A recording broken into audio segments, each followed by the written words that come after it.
took out 2 of my teeth. They were healthy. They were just, let's just take them out. It'll be easier when you don't have enough space. Not enough space for all that food. All that dick. Anyway, hello and welcome to the Pretty Good Gaming Podcast. This is the Sobcast 2019 number 7. My name's Gareth Evans. This is Henry Cooper. It's fucking hijacked my little story about my life. You have to throw it out there. I could not use that for the intro. It works better out of context. Exactly. Anyway, let's move on. This week, we saw a lot of news. We saw a Nintendo Direct. A lot of things to talk about there and discuss. We saw 3 AAA games. Are they AAA? That's debatable. But we saw new games in the Metro Exodus, Far Cry New Dawn, and also Crackdown 3. Whether they and are Jump Force, if you give a shit, the anime one, which I couldn't care less about. Moving on. This is also the week that Activision had to lay off 8% of their staff. A large chunk of people got made redundant by Activision. We'll be talking about all these things, as well as a few questions taken from the Patreon Discord, as well as a few comments if we have any. I know I've got a couple. And that is it. And then we'll let you get off to doing what you were doing previously, as you were. But not just yet, because we're not finished. So don't go anywhere yet. That's for later. There's various other bits and bobs that we're going to be discussing along the journey. So come with us, people, and join us on our journey. It will be exciting. You're becoming fucking Gandalf now. You shall not pass. Leading them across the snowy mountaintops and all that Slightly less dependable than Gandalf. Well, Gandalf, he's a bit like Dumbledore in the way they're just kind of manipulative bastards. Yeah, although he is a hard worker. No, he gets the job done. And, so in that vein, I kind of like him, because I've just... I definitely like him. I'm talking about my story here. I don't give a fuck about your story. Your story isn't The Lord of the Rings with Gandalf. I'm trying to justify the fact that I've got a stiff back, because as I was trying to say, Gandalf's hard worker, just like me. Dick. You're confusing me with yourself now. I've just come off of a really long edit, right? I've been editing the Metro Exodus review, which is quite exciting for us, because it's our first review. Yeah, like proper as a review, not just talking about things or talking about other people's reviews. And it took me 5+ hours to edit that, and my back is still feeling the pressure of it. Although my head is clearer now, because it's easy. And it's the cocaine that does that for you. What? Man. You're projecting so much today.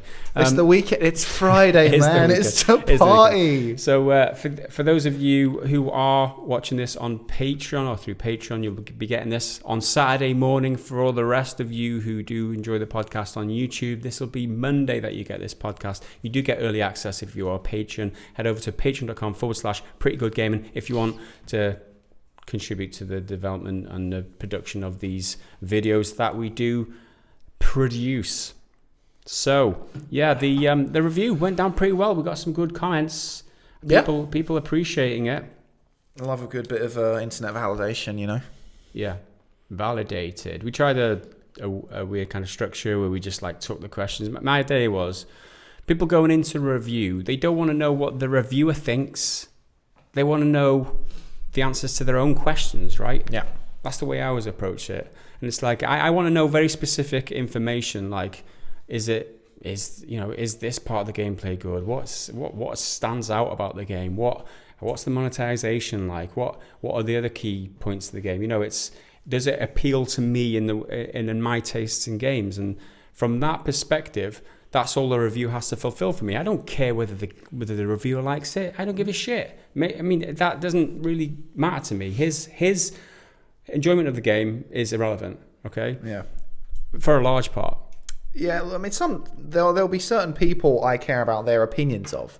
And then there's because you watch them and you affiliate yourself with their opinions. Yeah, but then there's other ones I watch solely for raw information and facts. Very analytical type, ACG type reviews, let's say. Yeah, because he goes super deep and is a bit less opinionated. So coming from that perspective, that's where we came up with the structure of let's answer all the questions people might have so that you can make your own informed decision about the game. And it seems to be gone down pretty well. People calling out for more reviews in future. If only we had all the review keys for all the games and all the time in the world to play the games. And 4 games came out on the same day this week. So yeah.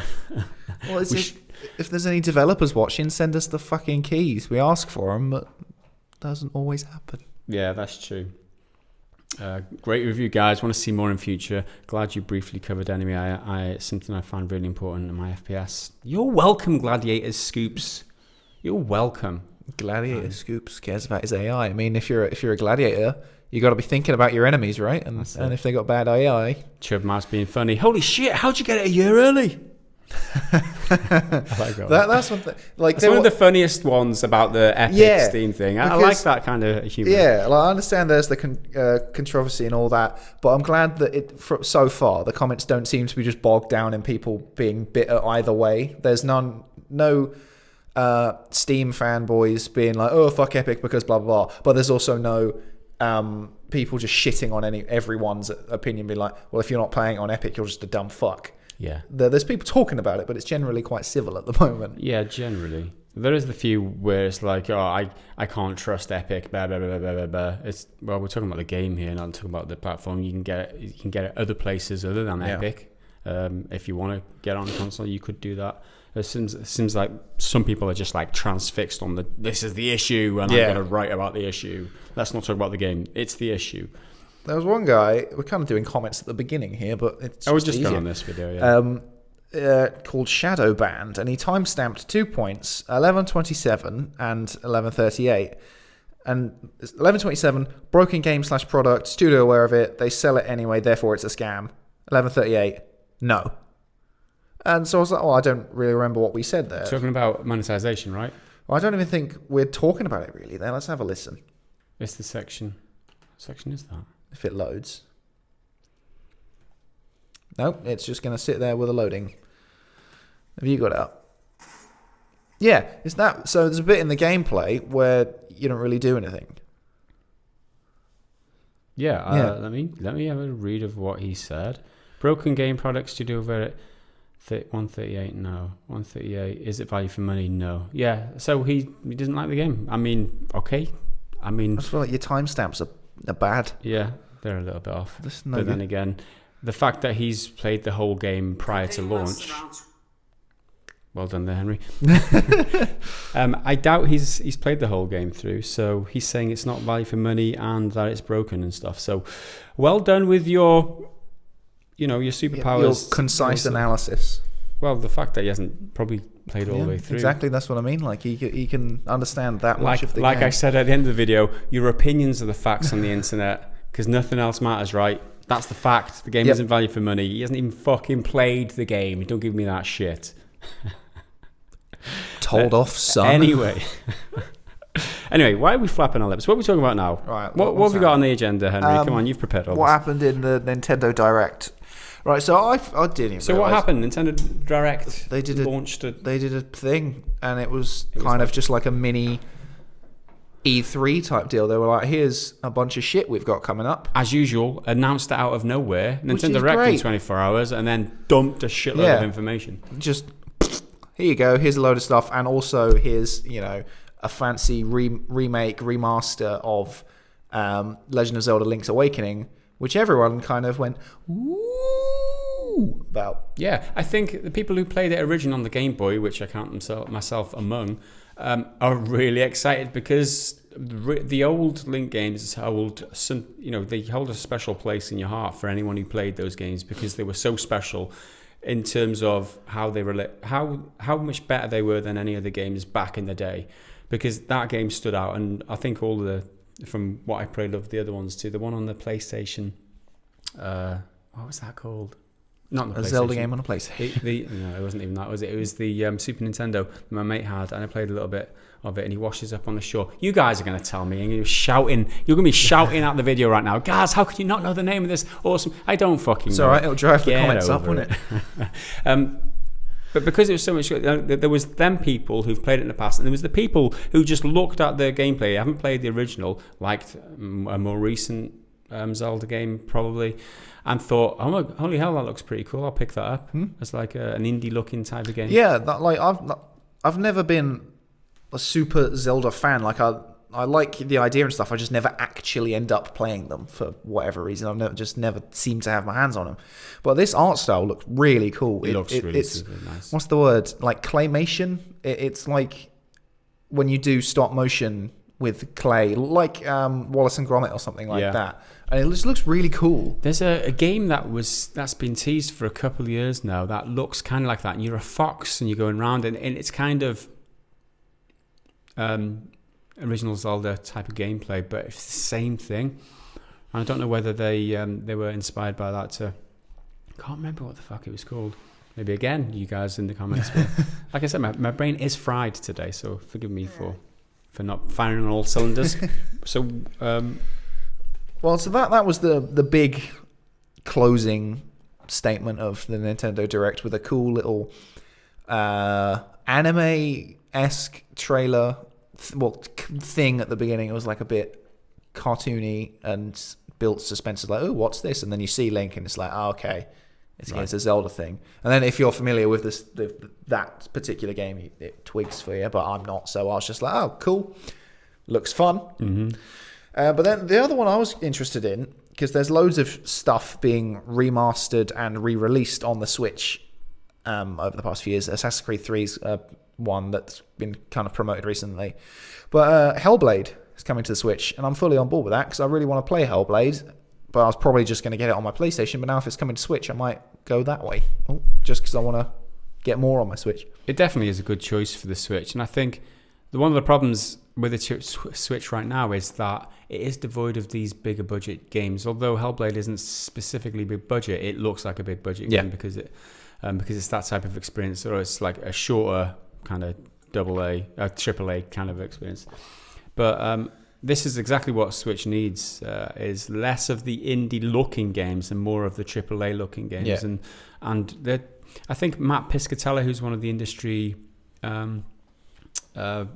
people who he's a guy on Twitter. He's an industry analyst, is what he is, and he has forecast that Nintendo Switch is probably the only console this year that will gain out of sales. It will grow in sales this year, and the other PlayStation and Xbox, they will be dipping. It's pretty much like last year too, because I think both of those consoles took a dip, whereas the Switch grew in sales. And it's the right time for the Switch to be bringing out great new games and be growing the install base, because we know that the other two consoles are at the end of the lifespan, and people are less likely to be on the uptake if they know a new console is coming in the next 12 months, maybe even. We don't even know, because PlayStation missed their PSE at the end of the... Was it? PSX at the end of the year last year, and they're missing E3 this year too, so we don't know what the hell's going on with PlayStation, because they're not really saying much about anything. Playing it very close, aren't they? But also because Hellblade is a Microsoft game now, because it was a Ninja Theory game, but then obviously Microsoft now own Ninja Theory. I would think that the game is still owned by Ninja for Theory. Sure, definitely still owned by Ninja Theory, but Microsoft will be able to, their close relationship with Nintendo at the moment, true. This is further evidence of that.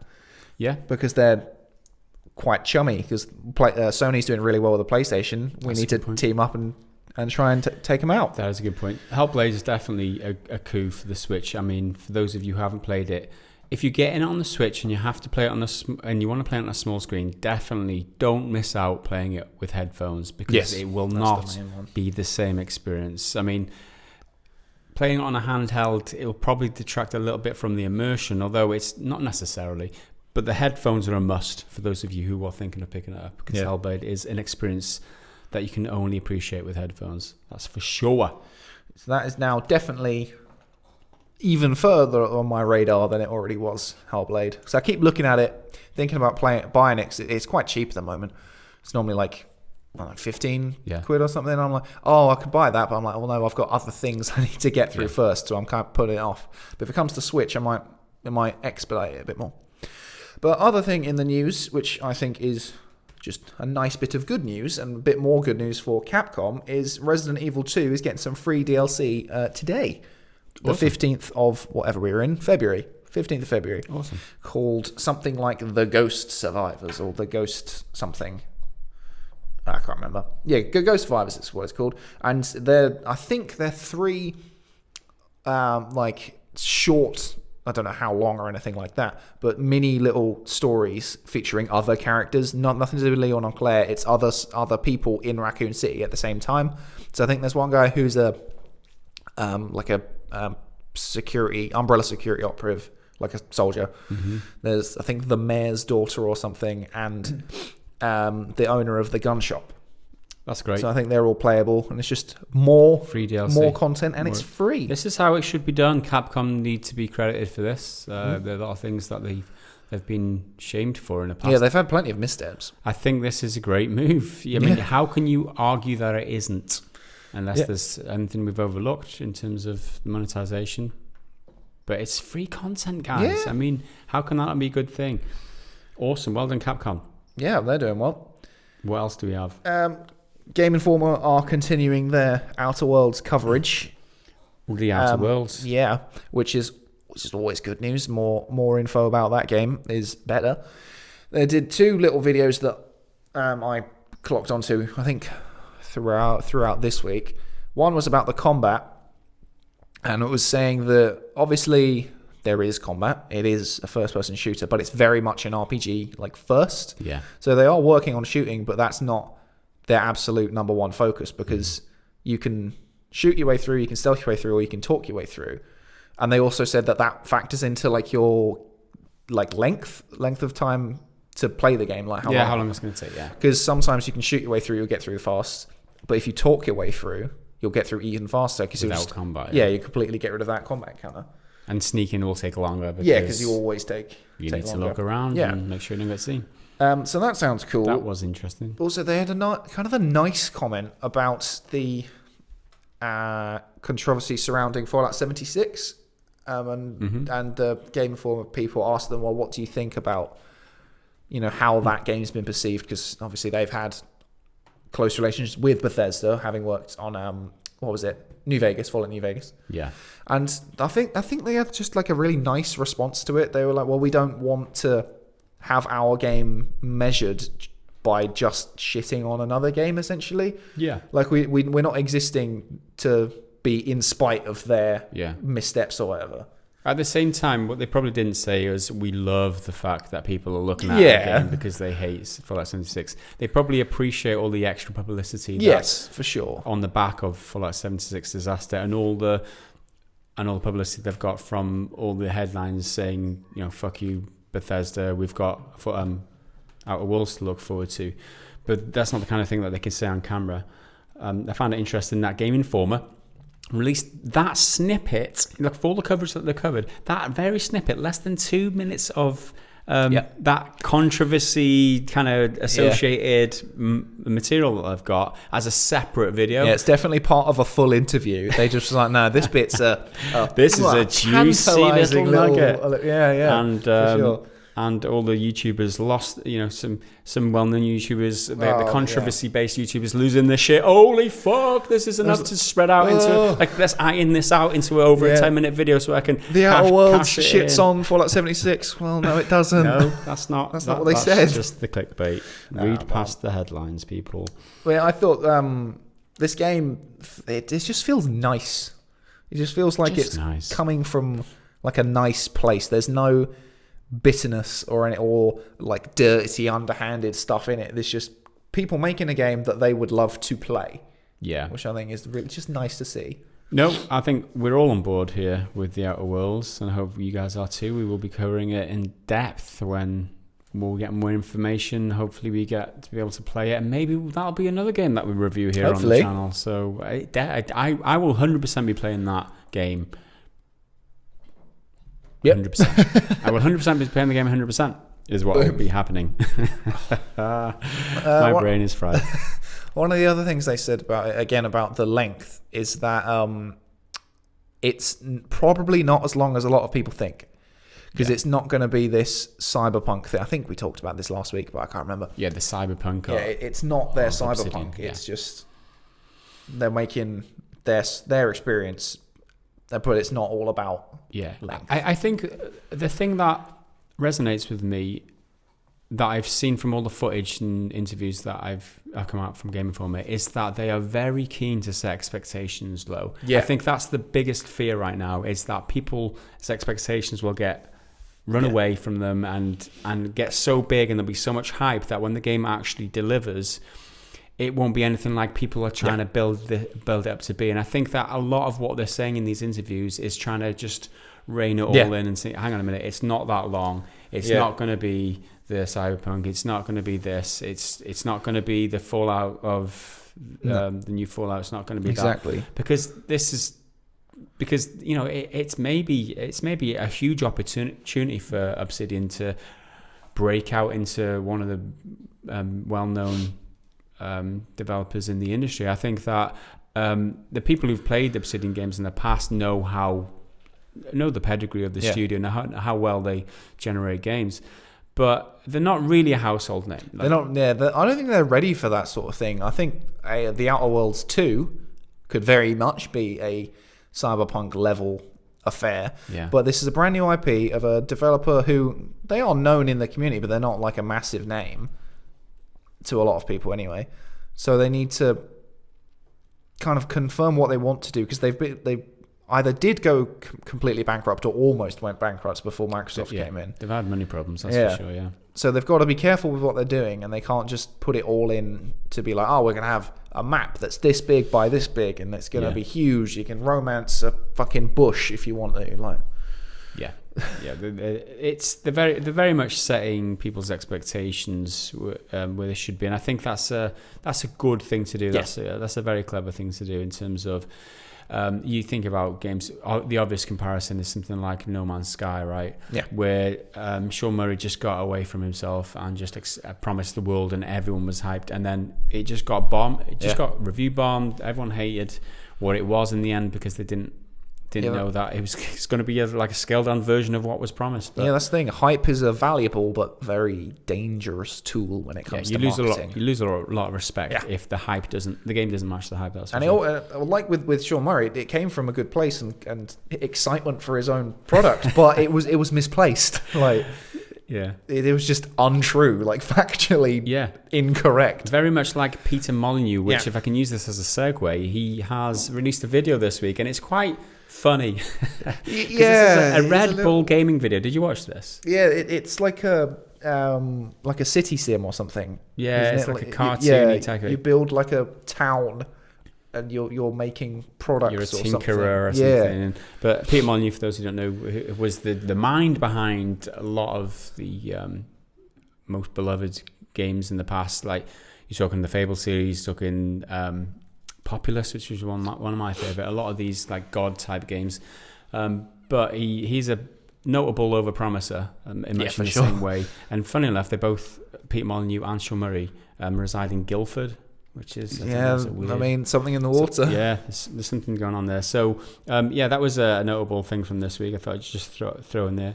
If you're interested in what Peter Molyneux's up to, head over to the Red Bull Gaming channel, because Red Bull apparently now make gaming videos, which is another question mark. But they're doing everything now. They got the money to do it. Yeah, that was good. That is for sure. Okay, well, I also found a study. Well, through Games Industry Biz, they wrote a thing about it and referenced it and everything. It's another bloody study saying that video games don't lead to aggression. It's another one saying this isn't true. They don't lead to aggression. All of our evidence is that's news. Not correlative with that. So their study, it's proper technical language, some of it, and I was like, I just can't be asked with this. I haven't had to do any of this sort of shit since uni, and I just can't be bothered to get my brain fully in gear to like critically analyze it all. I was like, just give me the information, thank you. Give me the info. Yeah, but essentially it was a study of 14 to 15-year-olds. I was about 1,004. I say about, but that's quite a specific number. 1,004. Approximately, roughly, in the ballpark of 1,004. 1,004 kids. which combined with their parents, who were also involved in the study, brings it to 2008 participants. Right. The levels of aggression in the kids were assessed by the parents, which is where they come into it, but also documented by the kids themselves. So they were like, how do you feel about blah, blah, blah, having just played, 4 matches of Call of Duty and you lost all of them type deal.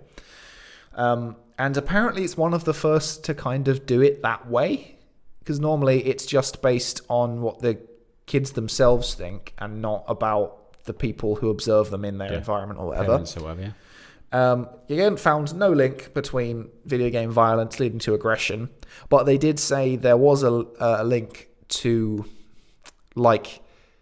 violent video games do lead to generating anger, but that's not really that's not the same as aggression, and because that's just the way it kind of manifests. Because if most violent games are competitive, because you're killing things to score points or whatever in every game where you shoot things, essentially.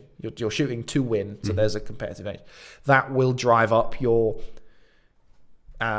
innate kind of, not aggression, but maybe frustration. I think, to kind of pick this apart a little bit, there's a distinction to be made between anger and aggression. Yeah, right? for Because sure. anger is a feeling, aggression is an act. Yeah. So it's at that place where you can generate feelings and it can get you tense and it can get you frustrated by playing a game. Yeah, sure.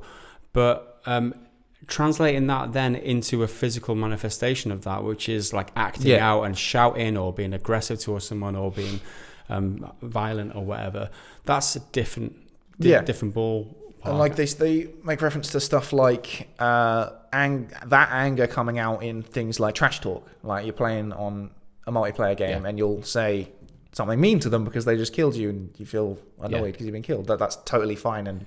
But it's not.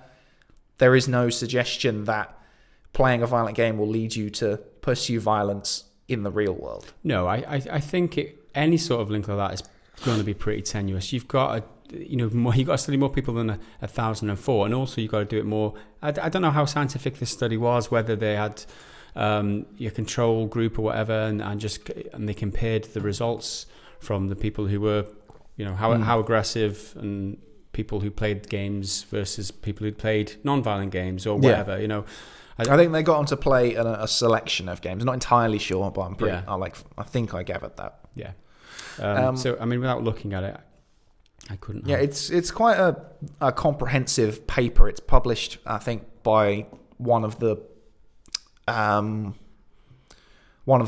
departments in Oxford University. It's one of their things. So it's a proper established and reputable research environment. Yep. And I think, sorry. No, as I said, I'm just following. No, I'm good. with you. My brain is computing. I think more stuff like this, even if they do find that there is a link, which I don't believe there is, more studies like this is always a good thing. Yeah, I mean, I think maybe there is a link for some people. Oh, I think I think it doesn't necessarily cause. There might be some sort of correlation. Yeah, there might be some people who are naturally disposed exactly. to be angry given certain stimulus, certain inputs, or there are certain factors in their lives that come together and culminate in them acting out having played a video game or something. But it doesn't necessarily mean that video games in isolation are going to cause. If you've got an angry father who hits you and beats you, or you've got something in your life that expresses anger, or some sort of you're exposed to all these types of emotions and bad behavior, you're more likely to do that. Yeah. Anyway, so well, that's the thing. You can argue a correlation for sure, but there's no evidence to suggest causation. Of course, So, and as you say, if you are a person with aggressive tendencies already, you're likely to be drawn to video games because that's a safer outlet. And I think part of it as well does come down to the basic level of ensuring your child, young kids, because kids are impressionable, making sure they are aware that this isn't real. Yeah. Because not only will it lead to violence thing, but desensitizing them to these certain things. Yeah. In the real world and all that. And in order to prove that there is that video games do cause do cause bad behavior or anger or whatever, or what do we call it? What do we say? Aggression. Then you would have to take the most placid person and get them to play violent video games, and then they would have to exhibit aggression. Then I mean that if there is a cause, if it does cause aggression, then you could take the most level-headed person and cause them to be aggressive by exposing them to games. That is never going to happen. No, because that's just not what games do. Right? No, not what games do at all. But I always think studies like this are great, especially when it comes in the wake of kind of like missteps. With I know last year, Trump came out in his infinite wisdom and said something about video games causing violence. It was in reference to one of these school shootings or whatever, and I'm just like, you're just misinformed about these sorts of things, and then spreading that misinformation, which is just not good. Well, I wouldn't say misinformation. I would say like making assumptions about things, because I think that in order to prove or disprove these, right, you need studies, you need scientific facts, right? You need to put the legwork in scientifically. And I don't think there is enough of these types of studies. No, that's what I mean. That prove or disprove these links. So maybe there is a link for some naturally disposed aggressive people, which causes them to. Maybe there isn't. I mean, I'm not a scientist and I have not done any study. Yeah. However, when Trump comes out and says that, this is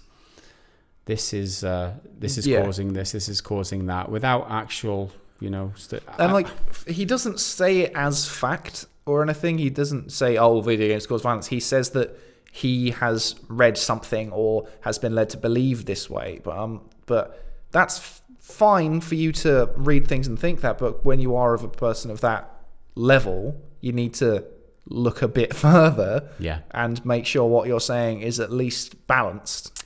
And grounded. But then again, he's not known for doing that. But then again, you look at his Twitter account, Henry.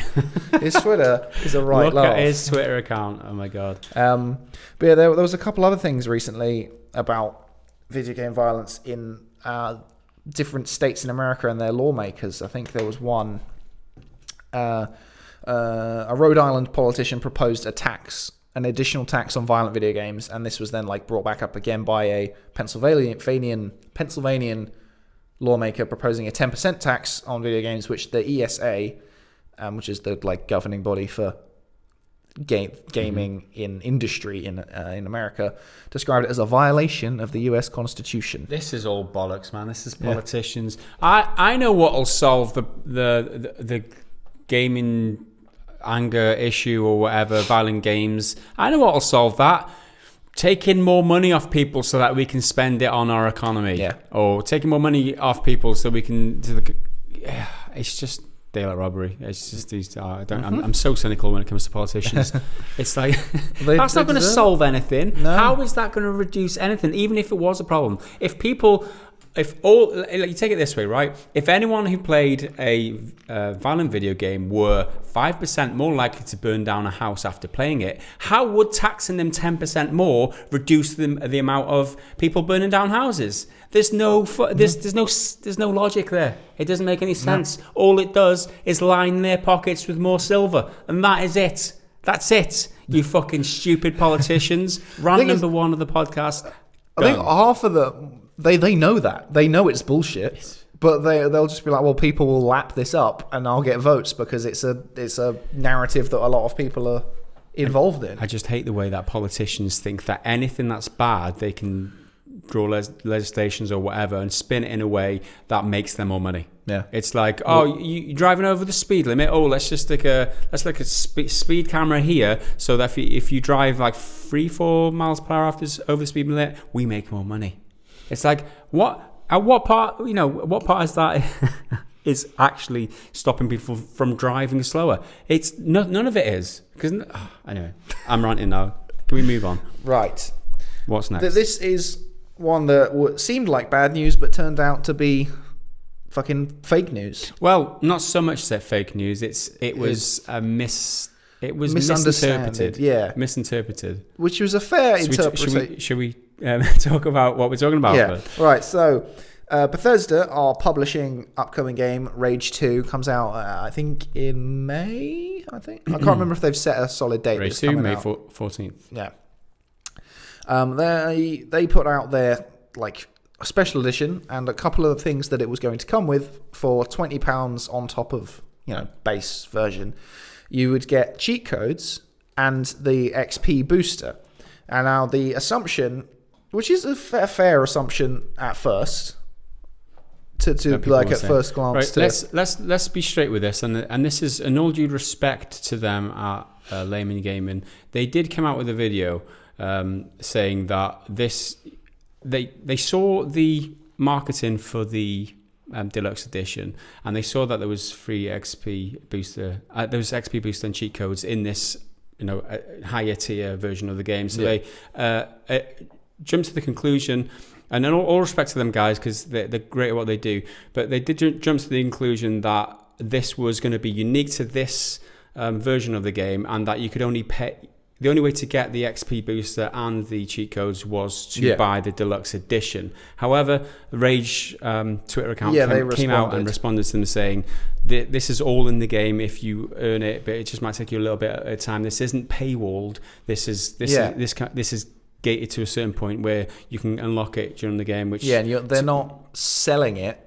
You just acquire it like you acquired ammo or whatever was the thing, like it's just another resource. Yeah, and so obviously Layman Gaming came out and memed themselves to death and put the record straight, letting people know, which fair play to them, they did do, because people going out with that misinformation. I think this is the problem. I think people jump into those conclusions, and we looked at this story and we thought, we looked at the video and we thought, well, they've got a good point here, but we don't know enough stuff to make a report on it. Is it's a valid concern, because based on the no other evidence to suggest otherwise, you could, because it's happened before, you could just be like, well, why is this a thing? This is horseshit. Yeah.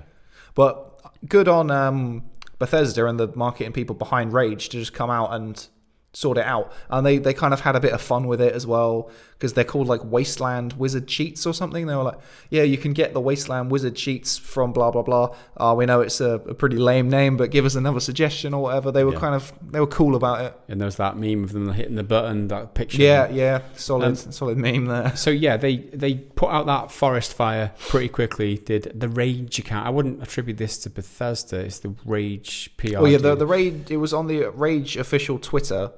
But since Bethesda are publishing it, they probably did have a hand in sorting things out. But I think it's important not to conflate issues when it comes to gaming, and I think people do this and jump to conclusions far too early, too quickly. And you can see it from their perspective, Layman Gaming, because they want to get news out there, and they want. And if it was a traditional news outlet, you could maybe forgive it a little bit more, because they would just.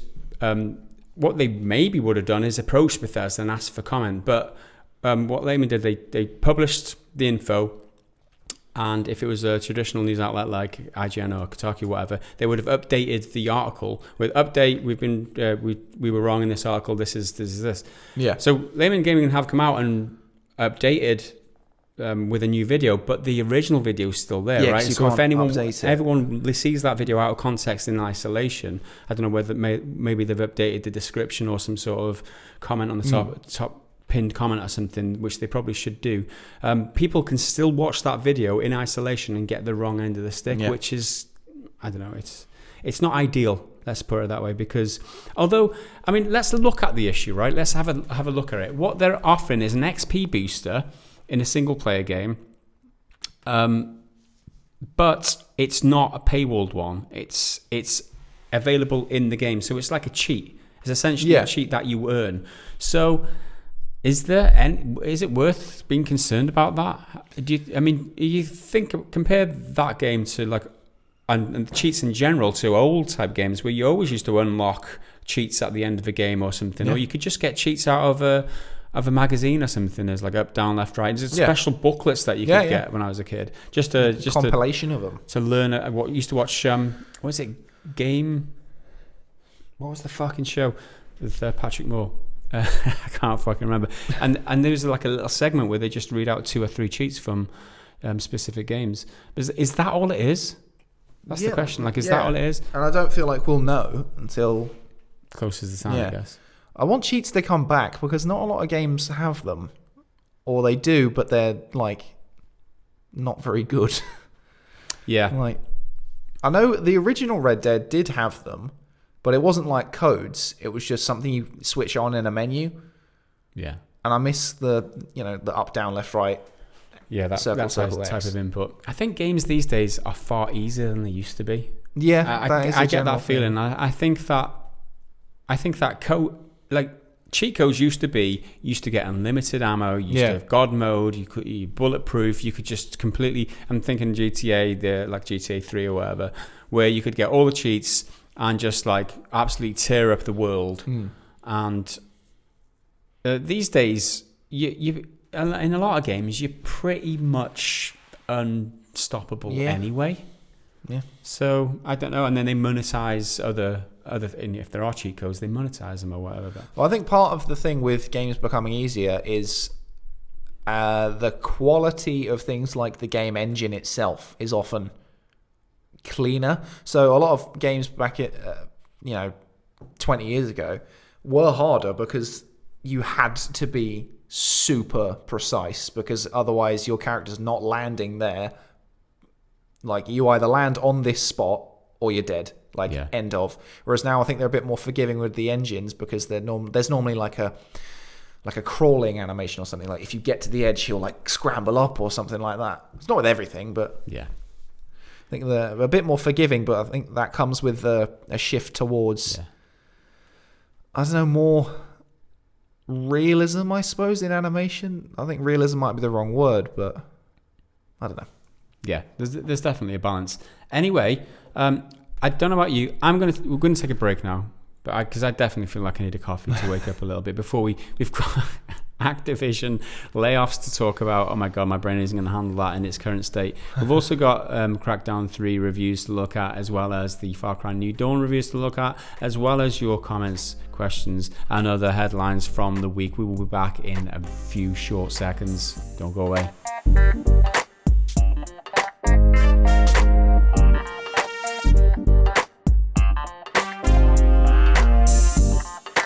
Hello and welcome back to the second part of the Pretty Good Gaming Podcast this week, sponsored by coffee. Honestly, man, I need it. Sponsored by coffee.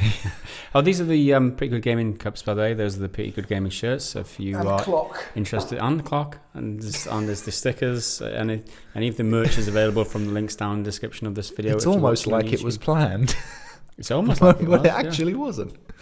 Cheers. Well, by me anyway. Is that a refreshing, tasty beverage over there? Even tastier in the Pretty Good Gaming mug.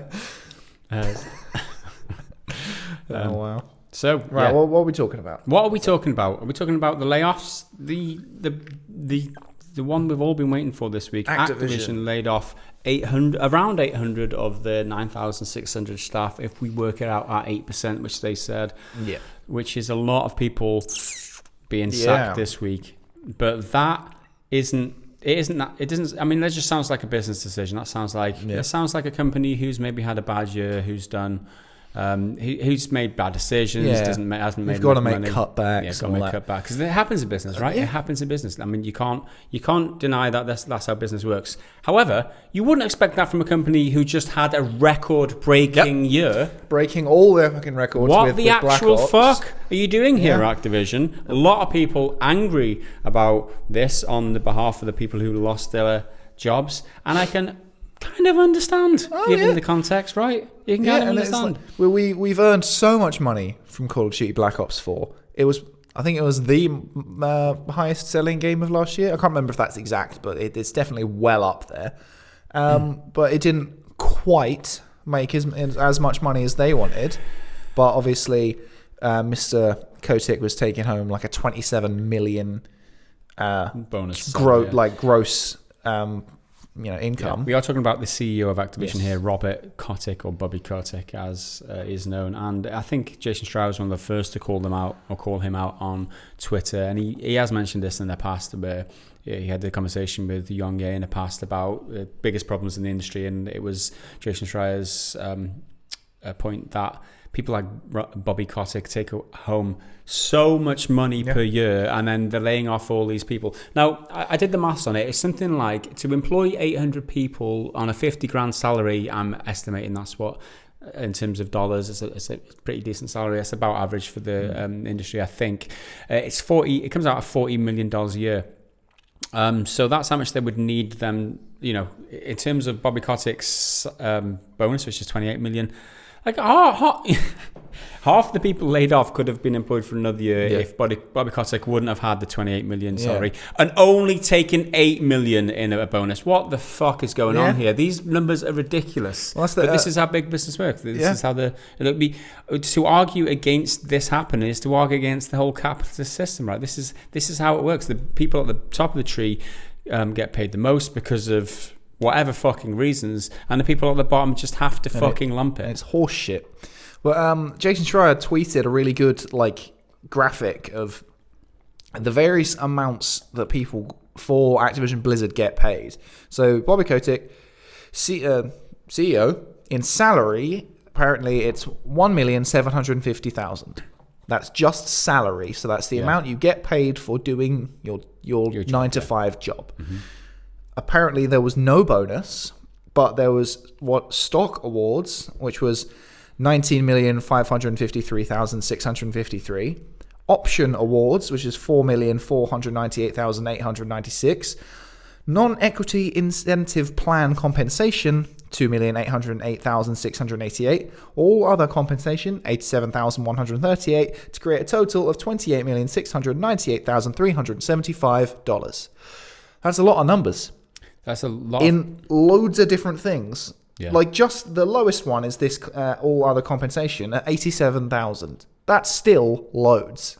That's still a solid amount. It's a lot of money, and that's just how that's just how it is. As the quote here I'll read out: while our financial results for 2018, this is Bobby Kotick himself, by the way, while our financial results for 2018 were the best in our history. Okay. Yep. The best in our history. Okay, he goes on. We didn't realize our full potential. To help us reach our full potential, we have made a number of important leadership changes. These changes should enable us to achieve many opportunities our industry affords us, especially with our powerful owned franchises, our strong commercial capabilities, our direct digital connections to hundreds of millions of players, and our extraordinarily talented employees. So we made loads of money, more than we've ever made before, but it wasn't enough. Nope. I think, I don't know, but that smells like shit. There's something they're not saying there, right? To help us reach our full potential, we made a number of important leadership changes. I mean, I know how business works, right? I've operated business in the past. I've operated this is operating as a business right now. And I know how hard it is to lay people off, right? I had to do it personally myself. It's not fucking easy. It was slightly different in my case, because people might call me out for saying, well, you fucking laid people off. Well, it was slightly different in the fact that the company wasn't making money, and I had to put in around to the tune of around about £3,000 per month just to keep the business going for around a 6-month period. And I had to draw a line somewhere. And it was like, I literally cannot afford this, or I will be personally bust in a couple of months. That's it, right? Yeah. There's no much more that I can personally put into this business. That is a totally different scenario to what's happening here. Like, we didn't have a fucking record-breaking fucking 2018. That is for sure. Yeah. And making these decisions based on that. This is the difference between people who are so rich they don't know what fucking morals and morality is. It really isn't. It's just fucking sickening, really. 28.5 million take home in 2017, and then early 2019 you're sacking 800 staff members. I mean, I get it. Companies need to be restructured, but it's generally when in times of hardships, right? You generally Well, one thing that they have said is that the bulk of the layoffs and firings and redundancies are coming from the non-development departments. So it'll be in their marketing teams and their communication teams or anything. No actual technical game development or writing or anything like that. But that doesn't make it any better. Like, I mean, there's a lot to unpack here. I mean, you think about the incomes that they're operating on, right? It should be easily, they should easily be able to afford it, and the amount of bonus that they're paying out, and also they had a new, not CEO, a new like head manager dude. I can't even remember what his position is, but they paid him a signing bonus. Yeah. Okay, I say signing bonus because that's like football terminology. But they're throwing like huge amounts of money around. But it's just like, I can't remember what my point was there. Where did I start with that point? Yeah, it's just not good for anyone. But in terms of the development teams, that was the point I was trying to make. You think about the amount of money it goes into making a game these days. On the AAA level, you've got not only the developers, you've got the PR people, you've got all these extra people who have a large chunk of which have been laid off. Yeah, because making the game isn't the entire role of selling a game. Yeah, marketing the game, putting out promotional material, all that sort of stuff comes part and parcel of the AAA industry. There'll be like a dedicated team on just Twitter for all the rage you throw at the people behind EA for whatever nonsense they've come up with recently. Yeah. There's someone who isn't a game developer whose job it is to run the Twitter feed. Yeah, exactly. And I think that, we've all said for ages that they're throwing too much money. I mean, I know I have personally. They're throwing too much money at the marketing, promotion, and all this sort of stuff. Maybe this is a knock-on for that. And we know that Activision stocks are taking a tumble, just like at EA, just like other companies in the industry. Stocks are around half of where they were this time last year. Maybe that is a huge contributing factor, more than they're even letting on here, because the company is worth literally half what it was this time last year. And I don't know whether next year's bonuses will be half, because the bonuses here are being calculated based on the performance of the previous year. So I don't know. I think that when the sun is shining, you should make sure that your roof is not leaky. That's the old fucking that the politicians say, and that following whatever. But that's what they should have been doing. Not paying off these huge fucking. They should have been. They should always be optimizing and looking for where they're making money, where they aren't. The fact that this has hit them hard, obviously the stocks, and they're having to lay these people off. Maybe they didn't make some right decisions along the way. Who am I to judge? It's business. At the end of the day, it's just fucking business. Well, over the past 6 months, there's been several stories about layoffs and stuff. We had the whole Telltale thing happening a few months ago, and part of the controversy around that was that there was the lack of severance to be able to pay these now ex-employees. Yeah, but I think the president of Blizzard, where is his name? J. Allen Brack. He has made it in black and white clear that they're ex-Blizzard employees, not necessarily the Activision part, but they are together. So those employees will receive a comprehensive severance package with continued health benefits, career coaching, and job placement assistance, as well as profit sharing bonuses. So at least those people are getting some sort of security in this difficult time, I suppose. Yeah, it's not. Well, it's kind of underplaying saying just difficult time. But it's such bad news for everyone involved, and that's the way I see it. I mean, there's a lot of anger aimed towards Activision, but there's only one or two people to blame, really, who make a decision at the top. Right at the top. It's always right at the top, and everyone else who has to deal with like the HR and everyone who's like who has to see their friends or colleagues get laid off. It's fucking heartbreaking for everybody involved. And it's so easy to dehumanize people at these companies like Activision or EA, being like, oh, they've done a piece of shit game full of microtransactions and loot boxes. We hate it. Why would anyone ever work there? You're a piece of shit if you work there. When for a lot of people, it's a job. It's just a job for them. Like you work in marketing.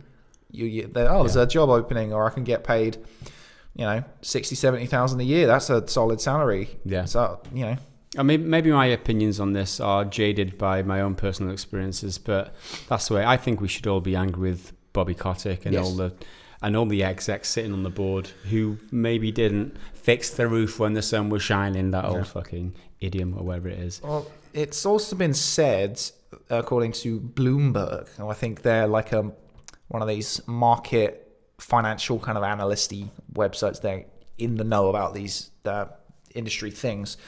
They said that losing the Destiny IP, Activision losing Destiny, could cost them as much as $400 million in revenue. Losing that one thing. Now, how is that calculated? And I couldn't follow it because to look at their thing for it, you had to subscribe to their thingamajig. So I don't know much further than that, other than this quote from them. Right. But yeah, apparently they've projected and hypothesized that it could lose them $400 million this year. So that's certainly a hit. There's a lot going on at Activision Blizzard now. Over the past year, I'm reading the Bloomberg article out aloud now. Over the past year, a number of executives have left, included Eric Hirschberg, of course, CEO of Activision, and Mike Morhaime, the longtime head of Blizzard, have departed. So there's a lot of stuff going on there, and it's going to be an interesting period to see where Activision and Blizzard emerge out of this, because we heard about we all saw the backlash from the Diablo Immortal. Is it Immortal? Yeah, the mobile one. Yeah, the mobile announcement where they're switching. They're doing what all AAA development studios and big publishing companies are doing now, is they're switching to mobile to try and sustain income. They're diversifying the portfolios in terms of games catalog, to appeal to like games as a service, mobile platforms, and all this. And it's gonna be interesting to see. And I think that a huge change is coming for the AAA industries, and I feel like this is just my gut feeling, is that these companies will not be the same in the next 5 years, let's say, and they will not be pumping out the same type of games that we've been known from them in the past, in terms of single player games are almost dead anyway from these companies. Yeah, these companies, the single player games aren't dead. It's just these companies don't do them. Yeah, it's the creme de la creme, the ones who the biggest companies in the industry, the ones who have to sustain incomes, the ones who have to justify decisions to shareholders and are slaves to the markets essentially. And I think that cloud gaming or games as a service or subscriptions and mobile gaming, as well as all those things that proper hardcore gamers really despise, that's going to be their main focus, and they're just going to be almost a separate entity. Yeah. To mainstream a lot of people gaming. talk about like a gaming crash or something like that. I don't think a crash is necessarily going to happen, but things will definitely be changing, and the fundamental landscape is going to be very different this time next year. You know what I think? I think we are in the middle of a crash, but not a games industry-wide crash like it was in the early 80s. Yeah, that's what I mean. I think this is a AAA gaming crash, because you look at the stocks from EA, you look at the stocks from Activision Blizzard, and we'll talk about the Ubisoft stocks in just a while, because we had a question from Metal Shark, but I do believe that they are suffering as well. Yeah, I wouldn't call it a crash, but there's definitely, what's the softer one they use? A downturn? Is that if you lose 50% of your value in 12 months, I'd say that's a fucking pretty substantial crash, but that's by my definition. I don't know what the legal definition of crashing is, but you think about in the UK, we had a housing crash in 2008, right? And people didn't lose 50% of their housing value. It didn't go down that far, especially around us, but it was like, I don't know, it was 30 or 40% or something like that, and that was a crash, right? The housing crash, and there was like the banking. That was part and parcel of the banking problems that they had, and all those robbing bastard bankers back in the day. But we won't go into that too much. But still, I would say AAA gaming, it's apocalypse time for them. It really is. It's time for them to, and this is all that's happening here. I feel it's just a symptom of the bigger problem here, which is the fact that these huge corporations can't sustain carrying on the way they're doing, and they're trying to be like a huge money-making corporation, but operating in the games industry, where traditionally it's been you spend 3 years making one product and then you sell it for a very short amount of time, you get a huge spike, and that kind of like low, like a long low period of income and then a huge spike in income, that is not sustainable in like in the kind of stock market kind of in that corporation type of model. I just don't think it works really well, which is why they're shifting over to service-based model to try and stabilize the revenues throughout the course of 3 years or even 12 months. but that's just how I feel. Maybe I'm wrong. Let us know down in the comments. Should we move on? Yeah. Let's talk about what we're talking about. Should we talk about Crackdown? Because I've got a bit about Metro we've written in here, but we've already talked about Metro a bit. We talked about Metro. Let's talk about the reviews of Crackdown 3. Crackdown 3, as I prophesized the other week, rather unintentionally. Crackdown 3 is...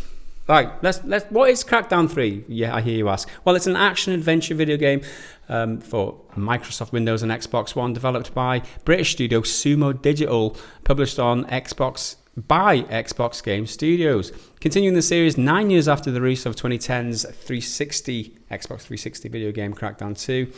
This is the third title, and it focuses on Microsoft Azure-powered mass-scale destruction that enables everything in the game to be destroyed.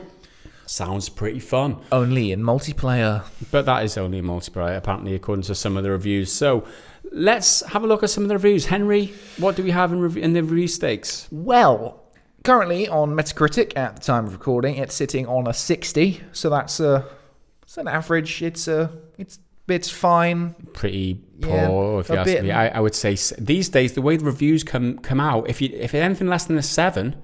The way that games are reviewed these days, anything less than the 7 is bad. It shouldn't be that way. I don't believe it shouldn't be that way. Yeah, exactly. And you're right. Anything less than the 7 is considered bad. But I'm like, well, if I see a 60, I'm like, it's like I'll have. But in context to what these reviewers are basing it on, 60 is bad. Yeah, 60 is bad. With 3.8 user score. Take that as you like. It doesn't really mean much on day one. Yeah, exactly. So I don't really care about user scores, especially this early. 36 mixed reviews. So that's a solid, average. This is an average game. Mm-hmm. 5 positive, 5 negative. Right down the middle.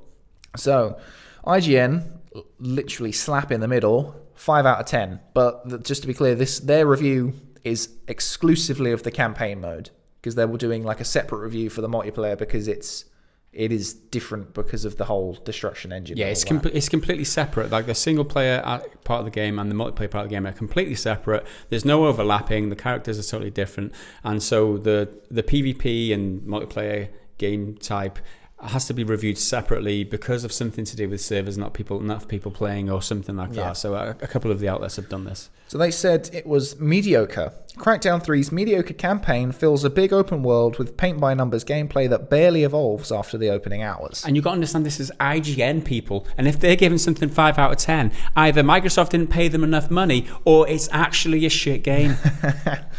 I've got Games Radar here saying gave it a 3 out of 5. So again, that's a little bit over the middle, but still, that's like a 70%. Crackdown 3 is bonkers chaotic fun, but also a case of wasted potential. The series deserves an iterative revival, but instead we have the tried and tested Crackdown backbone with remastered visuals and a touch more chaos, sadly squandering the promise of its few interesting additions in the process. So that's it just hasn't done enough. It's just... That's a kind of vibe I've been seeing from a lot of reviewers and commenters and stuff, saying this game is good 10 years ago. Yeah. It's passable 10 years ago. This is what Crackdown 2 should have been type deal. It's just not good enough for this day and age, that's for sure. Yeah. So Gaming Bolt gave it 7 out of 10. That's the general vibe. It's all 6s and 7s. IGN particularly low, I must say. But the lowest review Sorry, before you move on, right? IGN. I thought about this, right? And I just had a bit of a quip there about them Microsoft not paying enough money. And what I mean by that is on the IGN website, they take money off advertisers of games in order to promote on their website, because their website sees a lot of throughput. So if Microsoft give them enough money, obviously, or any money, they've got to stick adverts on. If you go to IGN website right now, the advert running is Anthem. Obviously, EA are paying enough money to get the Anthem ads on, and Microsoft haven't paid enough money, so they're free to rate it a 5 out of 10. It's not going to put in jeopardy jeopardy the money that they're getting off Microsoft, because they're potentially not getting any at all. It'd be interesting to see what the Anthem reviews are. I mean, it's probably not going to be a 5 out of 10, but it might be a little bit higher than it would have been if there wasn't an advert on the fucking website, is all I'm saying. Because it's not strictly paid for reviews in I will give you X money if you write nice things. It's that symbiotic relationship where you scratch my back, I'll scratch yours in terms of... We'll give you all this money. You've got all this money, you can still pay your bills because it's a fucking harsh industry. You know, people losing jobs all over the place. So long as you make sure that, when our next... otherwise our next game comes along, we don't give you this money, so make sure you're fucking... It's all it smells very bad to me. I don't know. This is why... It's easy to be cynical in this business world. It's easy to be cynical, but let's not lose sight of that. Let's go on to... Sorry, what were you going to say? So the lowest one that I could see on the Metacritic page was by a place called App Trigger. I'm not very familiar with this one. Mm-hmm. They gave it a 40, so that's right in the red. And Crackdown 3 is a severely outdated sandbox title that neither pushes boundaries or evolves itself in any way. While it puts an emphasis on gameplay, the game does the absolute bare minimum to provide any entertainment for the player and, instead, creates a 20-hour-long headache. It doesn't sound very good. One of the things that stood out to me from watching a couple of the reviews is that it's got an auto-aim system. Like your left trigger locks on an enemy, your right trigger shoots, and all you got to do is move around and jump and stuff. It's like, how much skill is in that? All right, you might not think, all right, it might be great for kids and shit like that, and you might even be able to turn it off. I don't know, I don't play the game, but there's just something that isn't... about games being too easy earlier. Who needs an auto lock-on system? It's like, if this is a shooter game, make them shoot. I don't know. When the marketing for this really started ramping up, well, I say really started ramping up, slightly started ramping up and started coming up on like banner ads and stuff, I just looked at it and I was like, this is it? Like, this is the game that was boasting the destruction thing, and I kind of liked the idea of that. I was like, because I loved Red Faction specifically Red Faction Guerrilla on the 360. I liked smashing the buildings destruction. Up. Yeah. And I said in one of our previous podcasts, I'd love a full current gen destruction game, and I was this could be it, but I was tentative and ambivalent, and when some footage was starting to coming out like this late in the game as well, like this is definitely a launch build, it's not some preview, it looked like crap. I haven't played it, so I don't bite my head off and not having played it, but that's my gameplay impressions. I mean, I don't think it matters so much that it looks like crap, and I think people put, personally, this is my opinion, people put too much emphasis on graphics these days, because there's I don't just mean graphically, I mean the way everything kind of moves. No, I get what you mean, but my point is that there's so much fun to be had from indie games that don't necessarily look great. Oh yeah, this game doesn't look great for me as a person who's never enjoyed the Crackdown series and never had my hands on Crackdown 3 even. It just doesn't look like it's going to be any fun. Yeah. But that's not necessarily to say that it's not going to be fun, because there's plenty of good games in there. I guess people are expecting more from a Microsoft studio. Yeah. And I think, well, one of the major positives people do take is that if they are having fun with it, and they do like the core of what it is and the like skeleton of it, they are having fun, and it's like a Just Cause in it. It's big explosions, and it's like switch your brain off for a bit and just have a good time. And if you can have that good time, like if that's your sort of thing, I think there's plenty of fun to be had there. Well, people saying, I mean, I saw Jake Baldino off Game Ranks.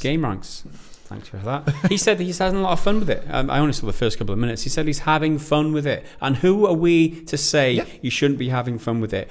More power to you, Jake Baldino. However, Game Informer on the podcast and also on the video that I released epitomised what a lot of people are thinking, I guess, by calling it, quote, the pinnacle of mediocrity, which is a damn... That's hard. I mean... It's better to be terrible, because at least you've got a legacy then. You've got like... It's the pinnacle of mediocrity. Yeah. It's like not where you want to be, is it? You're the best loser. Yeah. Unfortunately, in the games industry, you don't get participation awards. So get done, Crackdown. And the other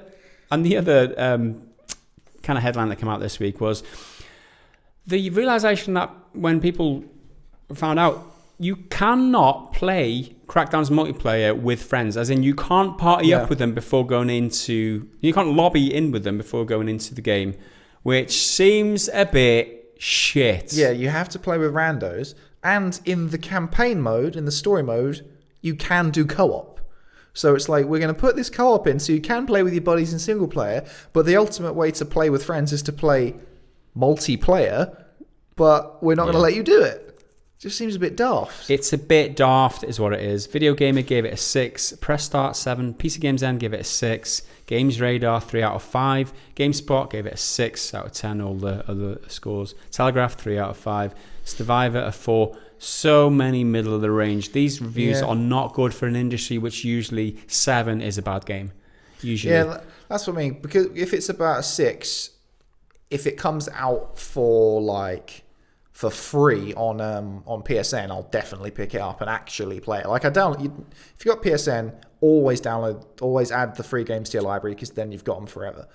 Just do it. Yeah, you're missing out if you don't. It's going to be a free game somewhere sometime. Yeah, so if that ever comes out, I mean, the way the industry's been going in the last few months, it's going to be half price in a month. It is on the Game Pass for free day one. Yeah, and I guess it fulfills. You think about all the different type of people who are subscribed to the Game Pass. You're going to have your hardcore gamers, maybe you're going to have a lot of older people and younger people, and this is one of those games that is going to appeal to the younger people. Auto aim and then fire jump around in a kind of neon type of world, smashing things up. It's going to be great for maybe 9-year-old, something like that. I mean, who are we to judge? Then people can have a lot of fun with it. Who are we to judge? This is a shameful start for the Xbox exclusive run for 2019 compares with Sea of Thieves last year, because that was so great. Exactly. Like they're not doing too well. And not Microsoft, the other one, the better one, Sony, have plenty of stuff in the pipeline that looks good. I mean, it might not be. Yeah. I mean, Last of Us 2 might be terrible, but so many great they've got more potential games. Yeah. You've got Last of Us 2, you've got Death Stranding. You've also got Days Gone, which I'm looking forward to for Sekiro. Is it Sekiro? Not Sekiro. However you it's the one I'm thinking is it Sekiro? That's the other kind of Japanese looking one. You've lost me. Come on, Henry. Be my brain today, dude. Japanese. It's not Sekiro. It's not Shenmue. No. It's okay. So that's it. Well, Microsoft have got Gears 5, which could be cool, and they've got Halo. What's that one called? It's got a subtitle instead of a number. It's Halo Infinite. Yes. Yeah. Which could be cool, but again, neither of those games they've really shown anything other than a couple trailers. I mean, the Halo Infinite trailer it's just a teaser trailer anyway. There's no gameplay or anything like that, and those games could be cool. I love those franchises, at least back in 360 generation. But there's no reason to be hyped for them other than the fact that they exist. There's no evidence other than it's in this franchise. Yeah, and both of those franchises have lost a bit of their reputation with their last entries. They're just not as good as they were. We'll see. We don't have enough information on Infinite for now. All it is one little trailer and some sort of implication that it's going to be some sort of multiplayer cloud-based service type thing, which everyone's going for. Of course they are. This is the modern AAA gamers industry. So those are our thoughts on the reviews of Crackdown 3. I think rocky start. I said it right. The cracks are showing. So let's move on to Far Cry New Dawn, which released today as of time of recording. It'll be yesterday if you're watching on Patreon, or maybe even a few days ago if you're watching this on YouTube. Far Cry New Dawn released today, again on the 15th of February, the same as Crackdown 3, same as Metro Exodus. So many new games. But what is Far Cry New Dawn and how was it reviewed? Well, Far Cry New Dawn is a first-person shooter developed by Ubisoft. It's a spin-off of the Far Cry 5, a standalone spin-off. So it's like at the $40 mark, not the $60, not a full-blown game. It's Far Cry Primal It's what Far Cry Primal is to Far Cry 4.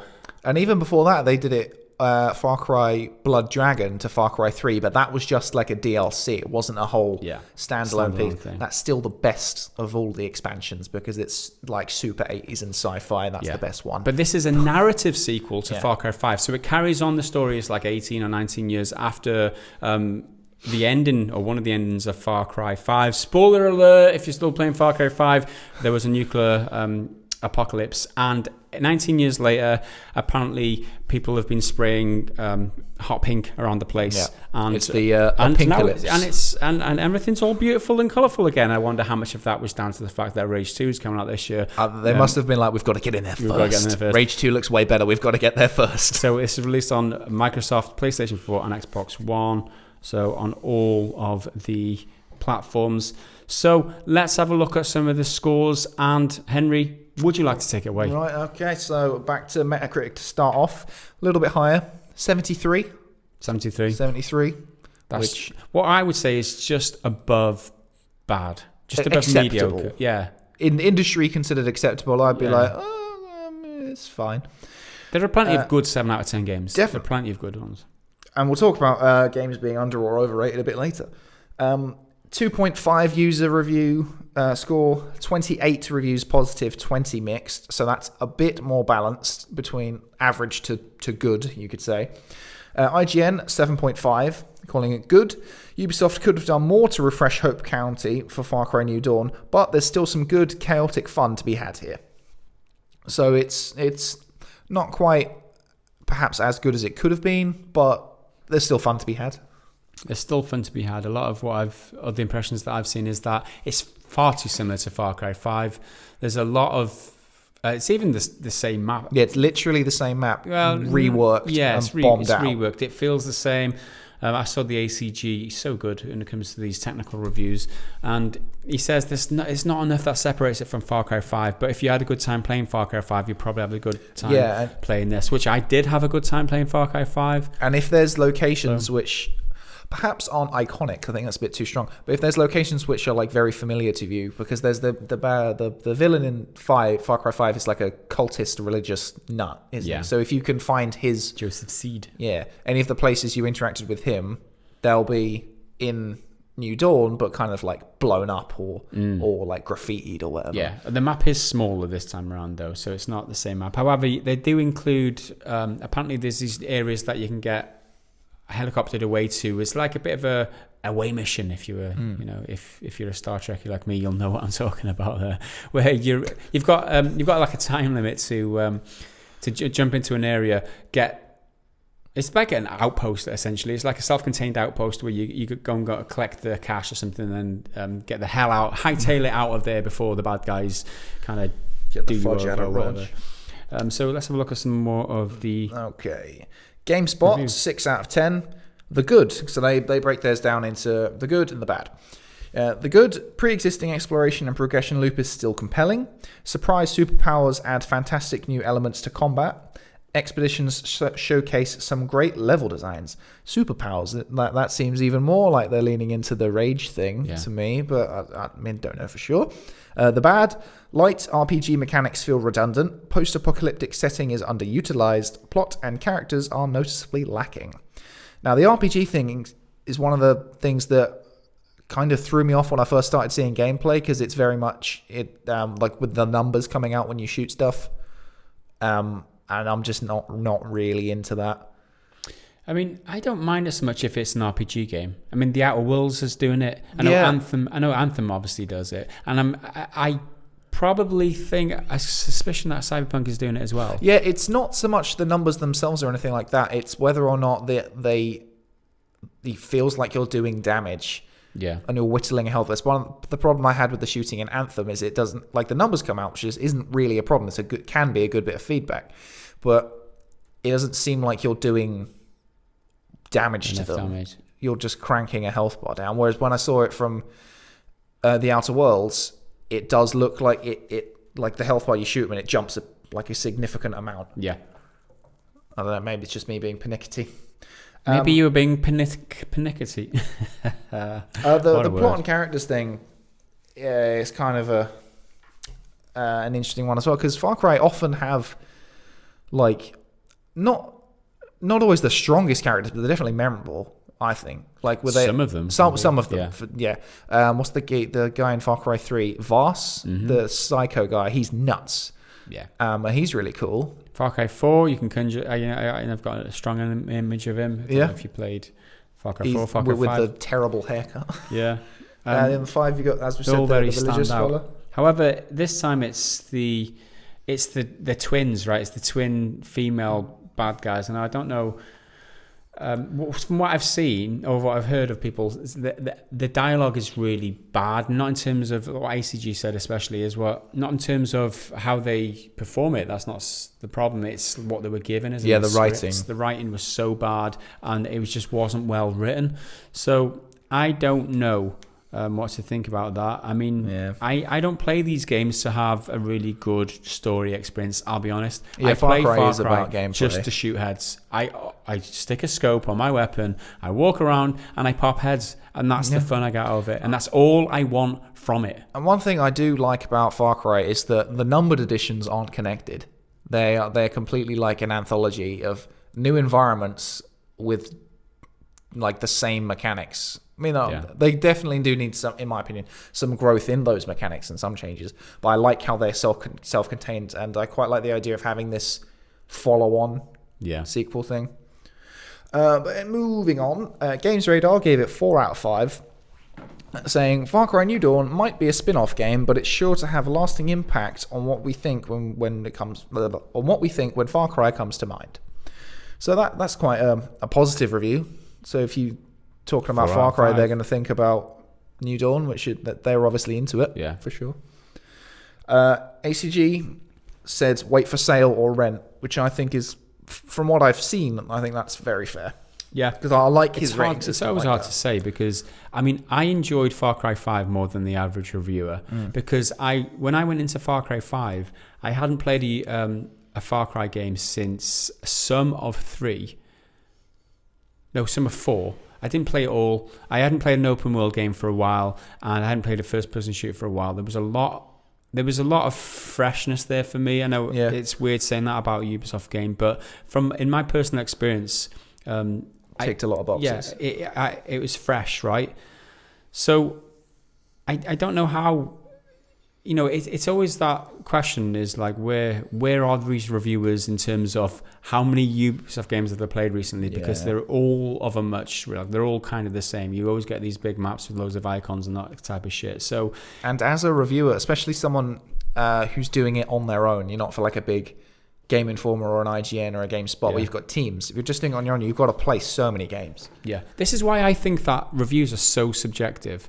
That you can, the best thing you can hope to do is just give over all information and let the reviewer let the observer or the person watching a review or reading a review make their own minds up about whether they should buy it or whether or not it's any good for them, because we're all different. We've all got different experiences and we've all got different tolerances. Yeah. So it's what the reviewer should do is be objective about how he feels about the game, and then present that information as if I didn't like this game because of X, Y, and Z, because of that. Provide context. Exactly. And I think not enough reviewers do that. Anyway.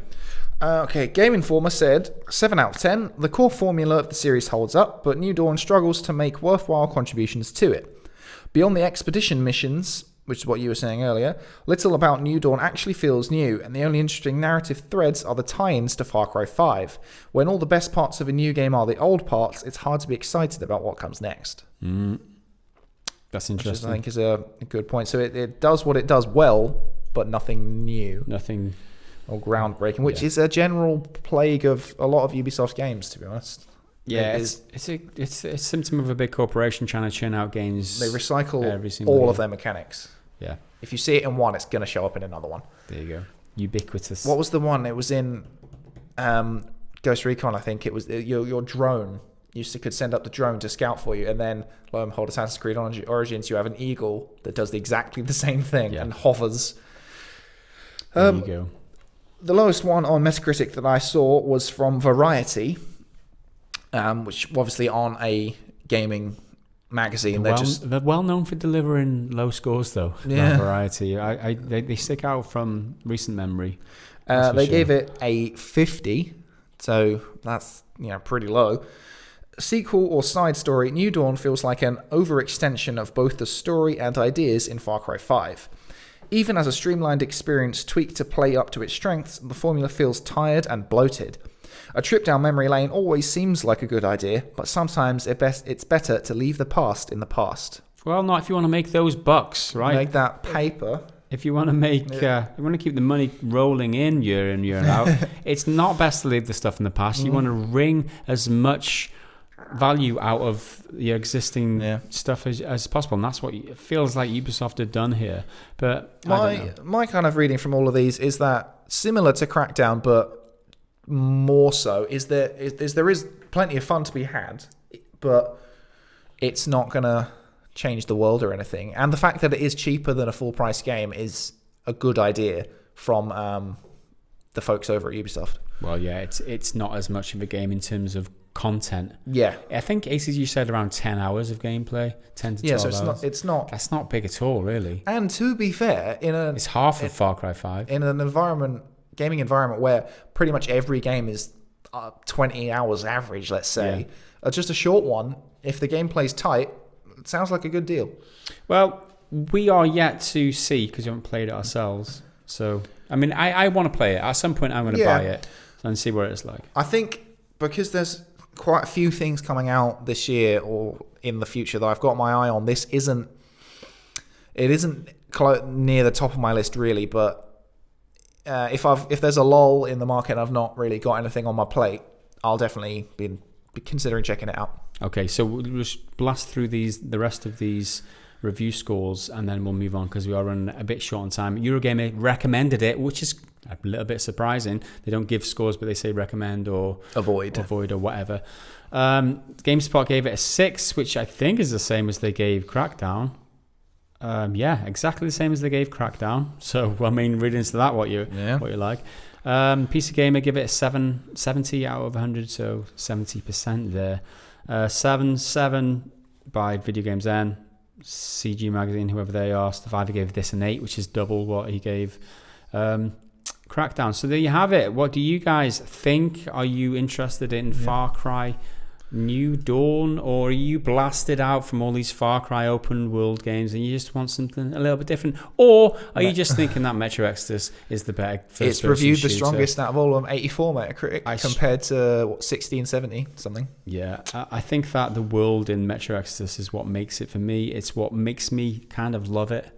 I kind of love Metro. From the moment that I got my hands on it in EGX last year, when I got it was in the Tiger map, and I was, the very beginning when you pick up the crossbow and you're walking around. That was the demo, right? It was the first part of that, and from the moment that I started playing it, and it was that was that area where there's like the broken church and there's like that ruined playground and those ruined houses where these human NPCs are walking around in their like ghillie suits or whatever.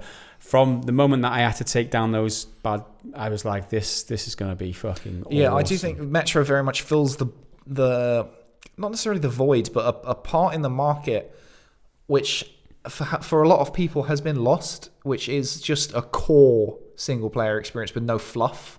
No grinding like open world nonsense, no multiplayer fluff that you don't need. Multiplayer is obviously fun for certain times and places and all that, but for just a core shooting. I think Wolfenstein has done it with recently. I think that was the most recent one I can remember. So I think, what was the most recent one? Wolfenstein, The New Order, I think it was. The New Order. So I think a lot of people have drawn comparisons with Wolfenstein because of how it plays and just the pacing and things of it. Solid narrative single player FPS. There you go. Anyway, those are our thoughts on all that shit that happened in terms of games. Although it's not shit at all. There's plenty of good thing out there too. So a couple of other headlines that happened this week. Jim Ryan's been promoted to the head of PlayStation. For what that means to you, it doesn't mean much to me, but it happened this week. Total War 3 Kingdom has been delayed from March the 7th to May the 23rd. They said, we need a little more time to make sure that this is the Total War experience that you've come to expect and waited so patiently for. I like the way that Creative Assembly approach these types of problems that they have. If they say, we need more time, they usually come out and say that exactly specifically what they need, and you can read the blog post for yourself and see exactly what they need the time for. I like the way that they've done that. I think more developers should be open and transparent like that. For sure.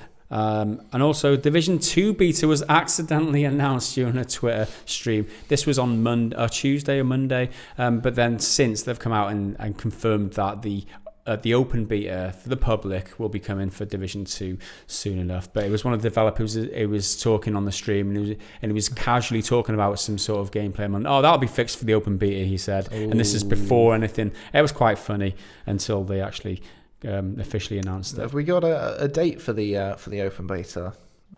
I don't know, but it's got to be soon, right? Yeah, because I think he just said soon. I don't think he actually gave out a date or anything like that. Yeah, I'm not sure. Can you find it? No, well, I've got the full release is on March 15th, which isn't even that long. So it's only like 4 weeks. Yeah, 4 weeks. Is it really? I think. Yeah, 4 weeks, 15th today. It's exactly a month.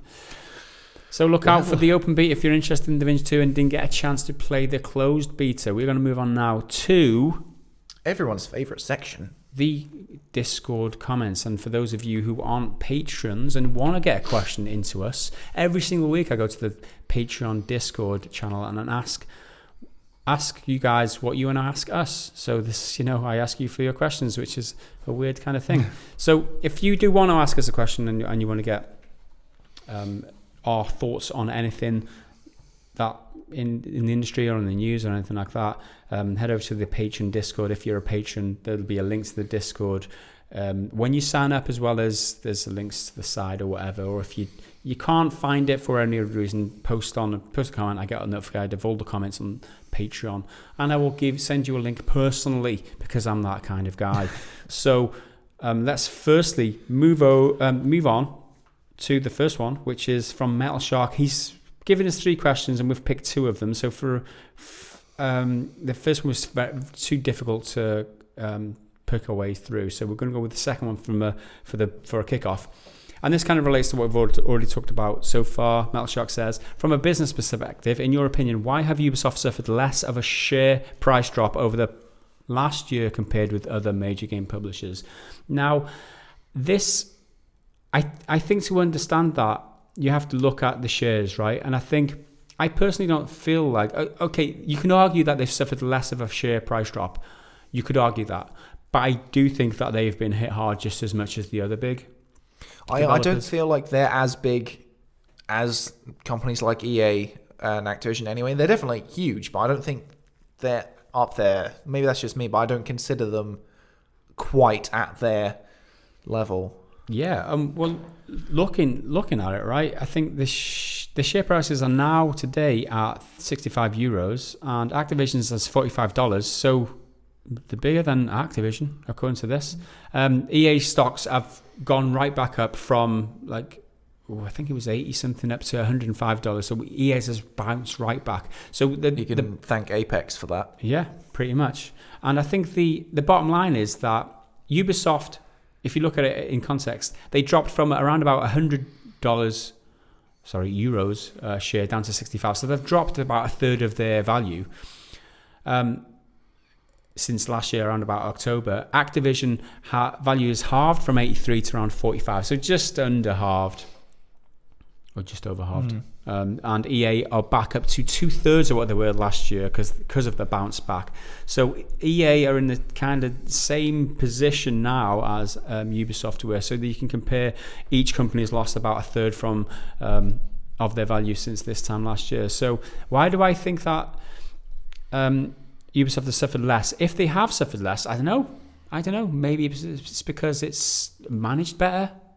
Maybe it's because it's not as corporate. It's more family minded. I don't know. Maybe I'm plucking at straws here. I'm not an industry analyst. Yeah. Maybe people just like Ubisoft more. Maybe people respect them because they saw off the corporate takeover from Vivendi. Was it last year or very recently anyway?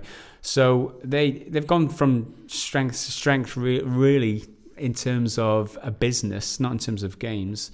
That's obviously very subjective, but I couldn't quite tell you. However, I don't think Ubisoft are getting off scot-free, that's for sure. I think a lot of tech companies since October last year have seen a downturn for one reason or another, especially Apple and all those. So I find it quite hard to talk about this kind of stock stuff because I don't feel like I'm informed enough, so I can't articulate what like the facts probably because I just don't know. Mm-hmm. But I do from what anybody knows, they just yeah. Well, that's the thing as shit well. Out of the air, that's what I do. Yeah, the stock shareholders, even they don't know all of its what's the word? It's all like speculative. Yeah, it's all this may happen, and then they scare each other, and it's a big like pantomime of stuff. Yeah. But from what I gather, tech as a sector is generally down across the board. Oh, it definitely is. Yeah. Like I said, since around of October, it's weird. It's a funny. I don't know what it was, but like the 1st of October, if you look at a lot of these big gaming corporations, even CD Projekt are down. You know what I mean? And you thought they'd have been up, considering that Cyberpunk. And like Sony were down, and despite having massive success with the PlayStation itself. Yeah. But they obviously don't just do that. They do all kinds of things, like phones, TVs, blah blah blah blah. They were still quite down. So there you go. Unfortunately, we don't have a better answer for you there, Metal Shark. That's just our, we're not smart vomiting enough. Of random thoughts, I guess. Do games or gaming-rated events inspire you to come up with anything new on the guitar? So this is kind of not gaming-rated, but it kind of is. And Will, can you hear any of your music? Can we hear any of your music used as interludes, intros, outros, backing, etc. on PGG? I honestly haven't had a lot of time to play the guitar. And for those of you who don't know, I generate guitar content on YouTube, and that's how I started on YouTube to begin with. So my music channel now has been kind of dormant for a while because I've been focused since early part of last year on trying to correct the shit that's going down here as a business, essentially on PGG. So my focus has been just trying not to sink in terms of a business. So I've not had a lot of time to just kick back and because it does take a lot of time to write songs and shit, although it's just like finger picking stuff. So. Well, before I started here, I just assumed that you wrote the intro and music and stuff for it. I didn't, because it's just YouTube free sample music. But I just assumed because I knew you had music stuff that you did it. I don't think I've ever told you this before. Oh, yeah, no. Yeah, I just kind of assumed that you'd be like, oh, well, I play guitar, so I might as well write something.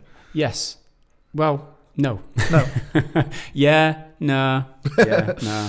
No, unfortunately, I don't have time for that in between all my other responsibilities, which are parenting, being a decent husband. I like to think that I'm doing a pretty good job of that right now, outside of everything else. And also, responsibilities around the house and shit like that. There's a lot of things to deal with when you're an adult, Henry. You won't know about this shit. But unfortunately... I am an adult. I just don't have the little hellspawn that are children. Yeah. That is factually accurate. They are the spawn of hell. But something has to give. And right now, it is my guitar playing that's suffering. But that isn't unusual because in the past, when I've had a lot of stuff on my plate, I have put guitaring on the back burner. But when it came onto the front burner again, I spun up this huge following on YouTube and all sorts of stuff. So it will come back again because my desire to be... playing the guitar a lot will come back. I just come in these fits and spurts in terms of where my attention is. So unfortunately, I'm not generating as much music as I'd like to be, that's for sure at the moment, unfortunately. Metal Shark. So moving on, Wildad asks, favourite EA game, Henry? This is for you. Now, I definitely haven't prepped, so I'm going to quickly do a quick EA search for EA games because I didn't know this was a question. Right, Electronic Arts Wikipedia. Let's see. Is it FIFA? You love FIFA, don't you? It's definitely going to be FIFA. Well, it could be like FIFA 2005 or something when I actually cared about football. What, when you were 5 years old? I wasn't 5 in 2005. How old was I? I would have been like, what, 8 or something? No, 10. I would have been 10. I would have been 10. Sorry, dude. I was 24 back then. All those years back. Man. Right, where's your list of games? I don't care about all this crap. Yeah, I mean, the one off the top of my head, I mean, there's a few. I mean, is it a trick question? That's my first response. Is like, is it a trick question? But I would say, I guess I have fun playing Apex. I don't have a lot of good EA games close to my heart. Let's be honest, it's EA, so I tend to avoid them right now. So do you have one that you can pick out? The Need for Speed series was pretty cool. I wasn't like obsessed because Burnout was better, but that was pretty cool. Titanfall 2 probably is my favorite one because I did really enjoy Titanfall 2. I just wish it had a more substantial campaign. But that was pretty good. Oh no, but apparently Burnout is owned by EA, in which case, then it's going to be Burnout 3 because that was really, really good. I really like Burnout 3. There you go. Hope that answers your question. I'm interested to know what you guys' favorite EA. You guys are so American. What your favorite EA games Bulletstorm was in there. Bulletstorm was really good. Oh man! I mean, I played Sims in the past. I've played The Sims in the past. I've been a dirty, filthy casual. I've played some of them, not all of them, but some of them, and I'm not. Let us know what your favorite EA games are down in the comments, guys. If you have one at all, or if you think that's a stupid question, let us know that too. Nothing against you personally, Wild Lad, but it does have there is a few dots after your question. Favorite EA game, ... As if there is one. DK Coley with the best question of the week. Oh man, I had to really think. Are we ready for this, guys? Not ready. What do you think is the most overrated game of this generation? And that is such a great question that I do have to put out a trigger warning to you guys right now. Anybody watching who thinks that it's important that I like the same shit or same stuff, same games, I don't want to call it shit before I actually call it shit, as you. Unfortunately, that's not how preferences and tastes work, okay? Sometimes I will not like something that you like, and that's fine. Okay, I'm not saying that this game is bad. I'm not saying you shouldn't enjoy the game. What I'm saying is that I don't like the game as much as you, but that's fine, okay? Because we've all got different tastes, and it's fine for everybody to like different things. So just be warned that I might say something that might severely trigger you, but please don't get offended because I'm a stupid idiot, and what the fuck do I know anyway? I mean, that bit's true for sure. I mean, it's all true. Right, come on. Drop the most overrated game of this generation. And it didn't take me long to come up with my first choice. Are you ready for this? Don't get triggered. Legend of Zelda Breath of the Wild. What a fucking surprise. Oh my God, is that overrated? Fucking 9s, 10s across the board. What are you talking? It's like 7.5 for me. It's like 7.5, maybe an 8 on a good day if I'm feeling it. But that game it suffers from a bad control scheme. It's not free. You can't change your buttons on it, and it's on a really limiting kind of control. I feel interface to begin with because it's the Switch, and those controllers are not the best. I just don't get as much out of it, and I don't feel like the hysteria that other people do. I think the game world is barren and empty and bland. I think that the weapon smashing every 3 hits is a fucking complete shambles. It's an absolute disgrace. The fact that how can you have fun? I understand why they've done it because they want you to cycle through your weapons and use all different weapons. But it's not fun, guys. I don't care what you think. Okay, it's not fun. It's not clever, and it's not good. Right? Wrong. I know. Breath of the Wild is very overrated. It's not fucking 9 for sure. Certainly not a 10. But I'd probably give it like maybe an 8. No, it's fine. It's fine that it's reviewed 10. It's absolutely fine because it's got Zelda on the box. It's going to get no. I'm not even being sarcastic here. I don't hold other people's opinions against them. There's just a few things in that game that really, really pissed me off. I didn't complete that game, okay? Game of the year, 97% Metacritic, whatever you want to say it is. I couldn't complete that game because of the problems, right? So, I think moving on, we don't have a lot of time, so... Okay. I like Breath of the Wild, but it is overrated. As I said, I'm a stupid idiot. Like, what do I know? What do I know, guys? Don't get triggered. Just correct me in the comments, but be nice about it. Let's move on. My second most overrated game. This is just you ranting. It is going to be me ranting, and that's why it's fun. It's Metal Gear Solid 5. That's what I was going to say. Oh, man. Well, I played about an hour or two. We were on the same page here. An hour or two of it, and oh my God, you didn't play enough of it. You didn't get enough gameplay on it. Fuck, man. I spent the first hour looking at a first person, like, immersive cutscene. I mean, what the hell is that? Like, at least give me third person or something. What the fuck's going on here? It was boring. And then when I got out into the real world, it just didn't grasp me. Right, the game world again seemed very kind of barren and deserty and shit. And I'm walking around like this, like I've got a bad back. I don't know where the attraction is to it. It just didn't. I loved the gameplay of Metal Gear Solid 5. Controls, the world didn't need to be open. You can't go to half of it. And the whole back end, like I like Metal Gear Solid 5, but I had the thing up here saying about it. It's like 93 or something on Metacritic. The whole back end isn't there. The game isn't finished. There's a whole chapter missing, which would have tied up all the plot things. And I like the Metal Gear canon is convoluted as shit anyway, but I'm all there for it. It's weird and doesn't make sense, but I'm on board because it's daft. But it just they've left shit out, and they're like, why does Snake not speak?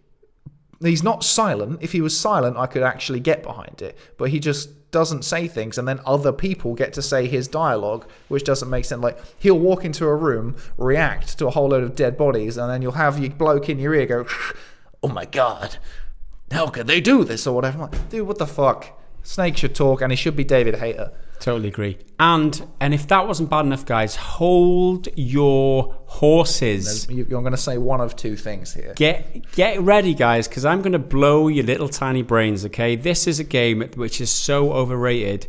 It's only right now that I feel that I'm comfortable to talk about it. It is Red Dead Redemption 2. It is. Yeah. Oh my God, that game isn't as fun as it should be. Again, it's not a 10.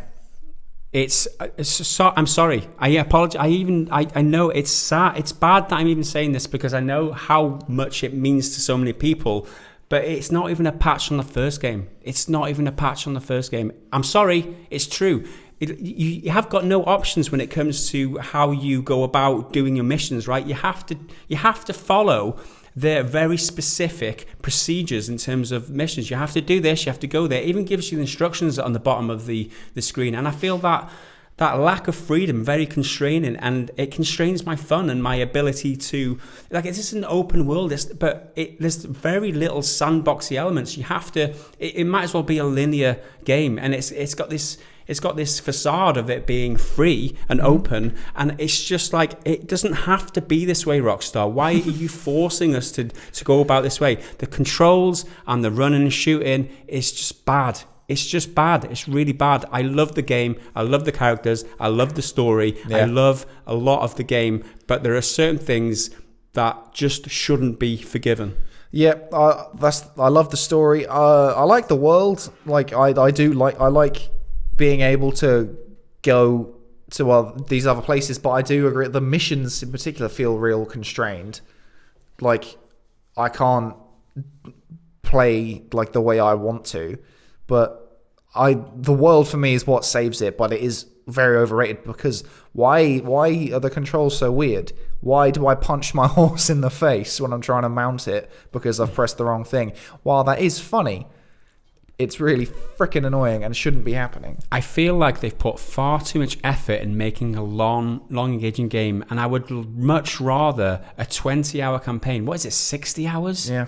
I'm about halfway through, right? I would much rather them put the effort into ironing out the bugs, because there are bugs in it, right? And there are a lot of issues. I'd rather have a 20-hour tight experience in terms of story, a lot tighter, and just have a more polished world and a more freer combat system.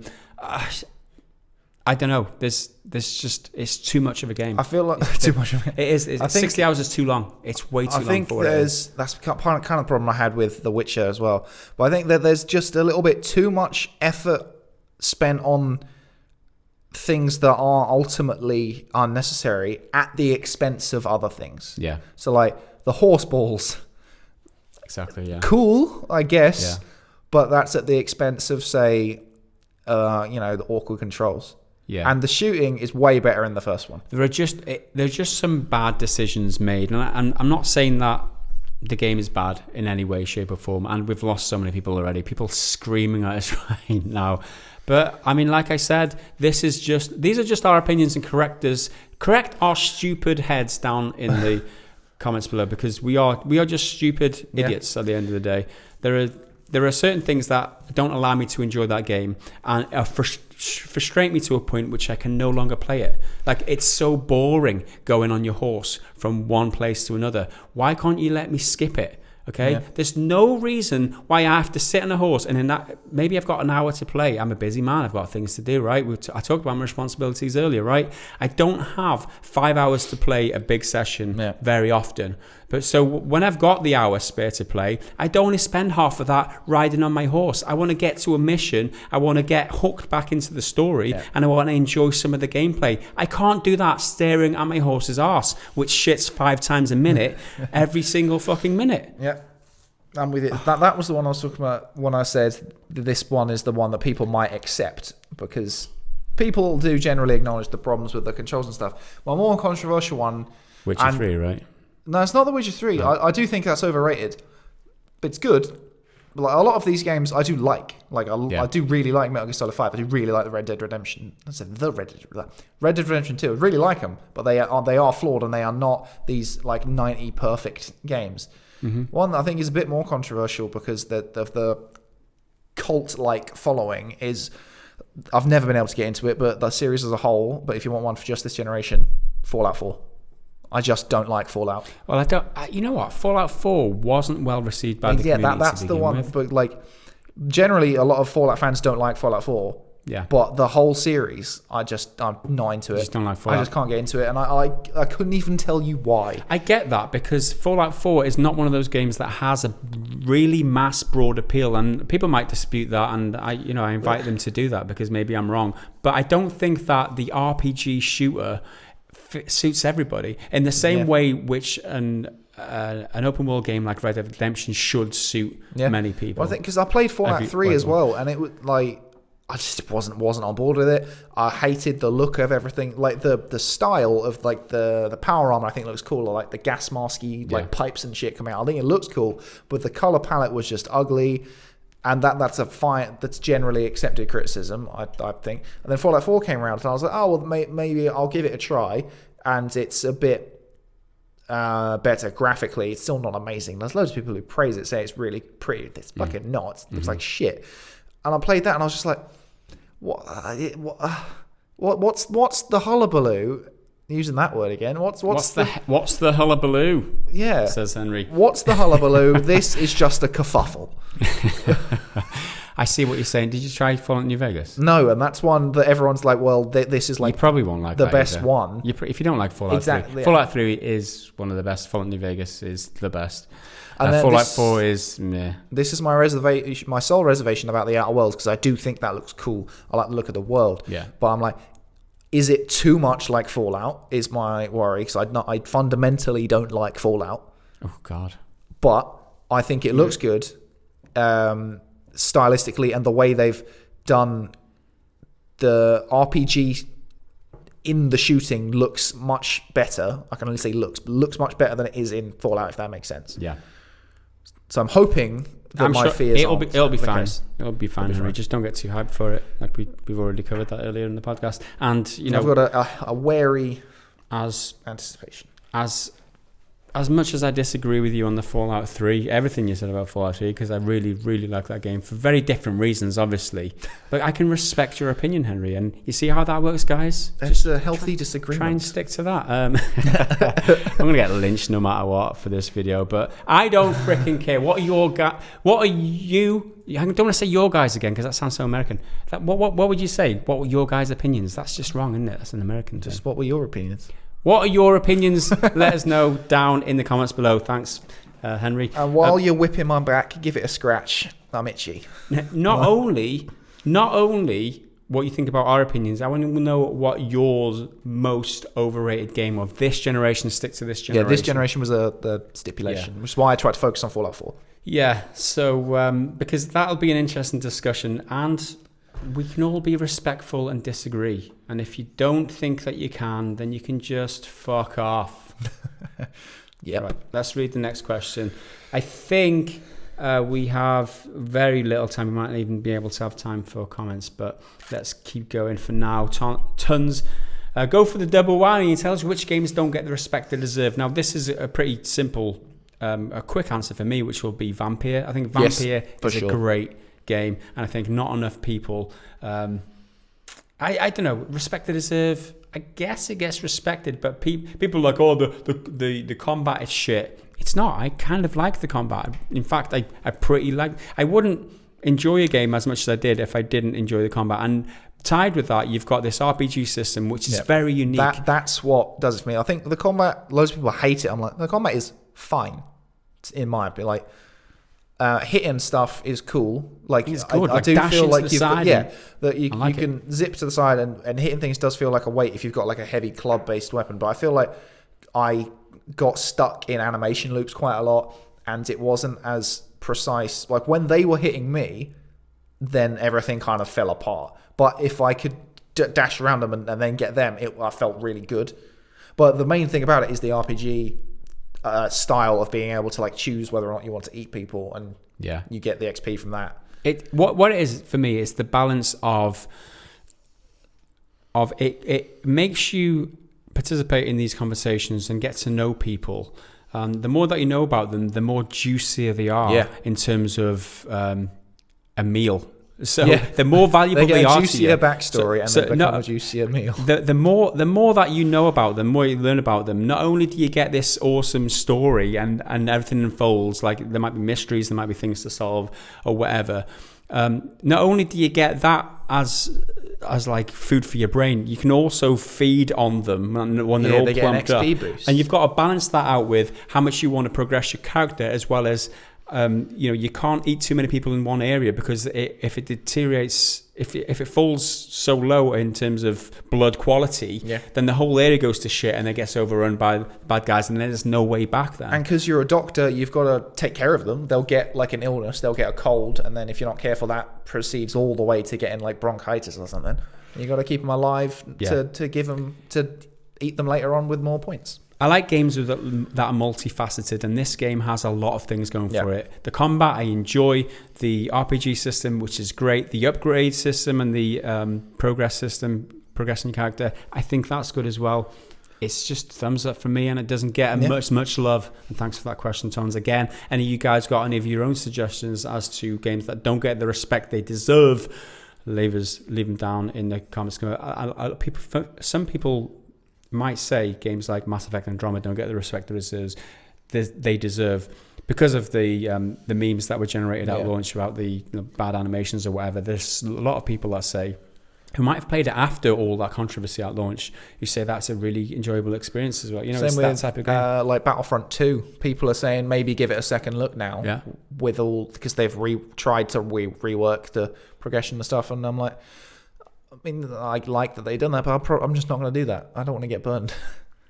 Quick one I want to say doesn't get enough respect, especially for playing it as a group, is Until Dawn.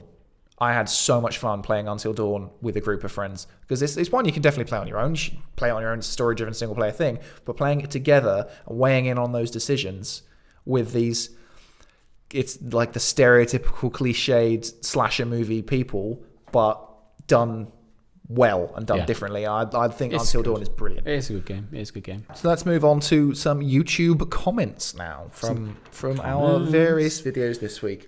First one up, which made me chuckle. So I had to think about it for a second. I was like, wait, what did we do? And then I realized from our Apex video, and Jeff Rogue, that'll teach me to watch you guys in front of my mum, lol. And then I remembered we made a rather indelicate reference to certain sex act. The There was that clip where that guy got covered in like semen, apparently, right? I mean, you've interpreted that as semen. As exactly the reason you put it into the edit, yes. right? even though apparently, I think on the name of the GIF, like one of the tags for it was beer or something. So I was like, there is no way that looks more like beer than it does semen. Well, there you go. So don't watch us in front of your mum. Sorry, bro. I got another one on the same video, which I thought, imagine that Jeff wrote, he's a patron, right? Yeah. I was like, man, these are the guys that I spend my money Yeah. supporting every month. Let's watch. I mean, we tried hard to not Funny. say it explicitly, but Yeah. We just got a retweet from the Metro Exodus Twitter account. Oh, good lads. Pretty sweet. That was our review of Metro Exodus. Wicked. So that's cool, right? Breaking Metro news. video game. Did they say anything or just retweet? They just retweeted it. Oh, nice. Beautiful. Thanks a lot. Cheers, chaps. bruh. It's nice when you actually really genuinely like something and a product, and you get acknowledged for that. Yeah, know, instead of just being like negative. This is false. We're Yeah. not doing this just for the sake of We're getting not views. always shilling. We're not always a shill, but on this occasion, Right. it's good. Anyway, Yeah. So, same video, same Apex video from Snidebark. Judging from the... No, wait, hold on. This isn't from the same video. This is from our podcast. I've completely written that wrong. Judging from the final section of this podcast, it seems a lot of your commenters hear and react rather than listen, consider, and respond. I noticed that some of those knee-jerk reactionaries can't spell and haven't heard of punctuation. I suppose it's difficult to type with clarity using hands that hurt from being dragged along the ground. oh, So you people who react aggressively to everything on the internet without thinking about it, they're saying you're an ape, you're a gorilla, or a Neanderthal, or something like that. I thought that was a rather concise way of that was a putting it. Snidebark. Snidebark, right? Indeed. Yeah, I thought that it all made sense. Comes full Yeah, circle. I thought that was a good little. Particularly snidey bark. That one. Have you got Snidey. any comments over there? You continue reading. I'll just put Okay. these. This one I put in. It's from the Metro Review from Georgios Loanu. The guy playing can't shoot for shit. Yeah, that was the Apex. That was me in the Apex early Apex game. And what can I say? I hadn't played it enough. I'm still getting used to the controls, man. Get off my back, you hater. Yeah. Okay, I got one here from Striker47. I can't remember what video this is on. I demand to know why the comedy is degrading to bottom of the barrel dad joke levels, and yet here I am still watching the vids. I have to strongly disagree with you there. I don't think it's degrading at all. It's always been bottom of the barrel dad joke it's not levels. The bottom. It's not the bottom of the barrel. It's the stuff that's right at the top, the scum on the surface of it. It's not even as bad as the bottom of the barrel. It's at the top, but it sucks. Okay, I'll read this one out. I can't remember why I screenshotted it. I don't think you understand why solo/duo. Oh, this is it. Yeah. Why solo/duo inclusion would be an issue. We're talking about the Apex Legends issue where people were complaining that it's not going to be 3-player, and the suggestion that there would be a solo player game introduced and a duo players introduced got people upset. You're being a bit dense there. I find it odd because this type of broadening is something you usually rail against. It's not that. Lastly, I don't see the validity in what he's saying at the end there. I find it's odd because this type of broadening is something to rail against. I don't think we've ever railed against broadening. It's a free-to-play game with one mode. How is it bad to get more? Yeah, maybe he's misinterpreting what we mean, what we've done in the past, what we've said in the past in terms of broadening the game's scope. I think, so yeah. Like pandering. Yeah, no, I think... But I don't think this is pandering. I think maybe we've said in the past as a channel that broadening a game's appeal to make it more bland and appeal to more people is generally bad. When you add in gameplay elements, like a Ubisoft thing, that isn't the same as this. I think you're conflating the ideas there for one.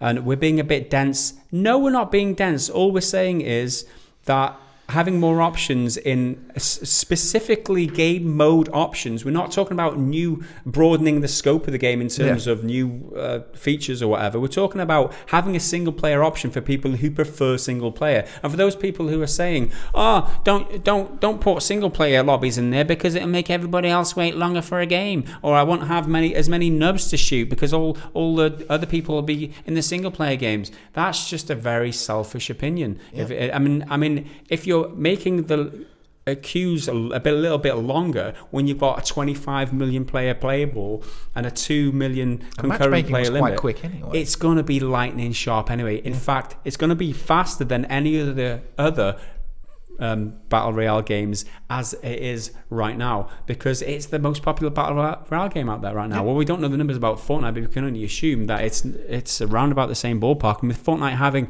all the different variations in terms of how many players in a game, stop fucking complaining for the sake of it, man. Yeah, if you're saying that the class-based element isn't going to work, because in your team you need you need the healing character, and you need the tanky one, and then you need the scouty one.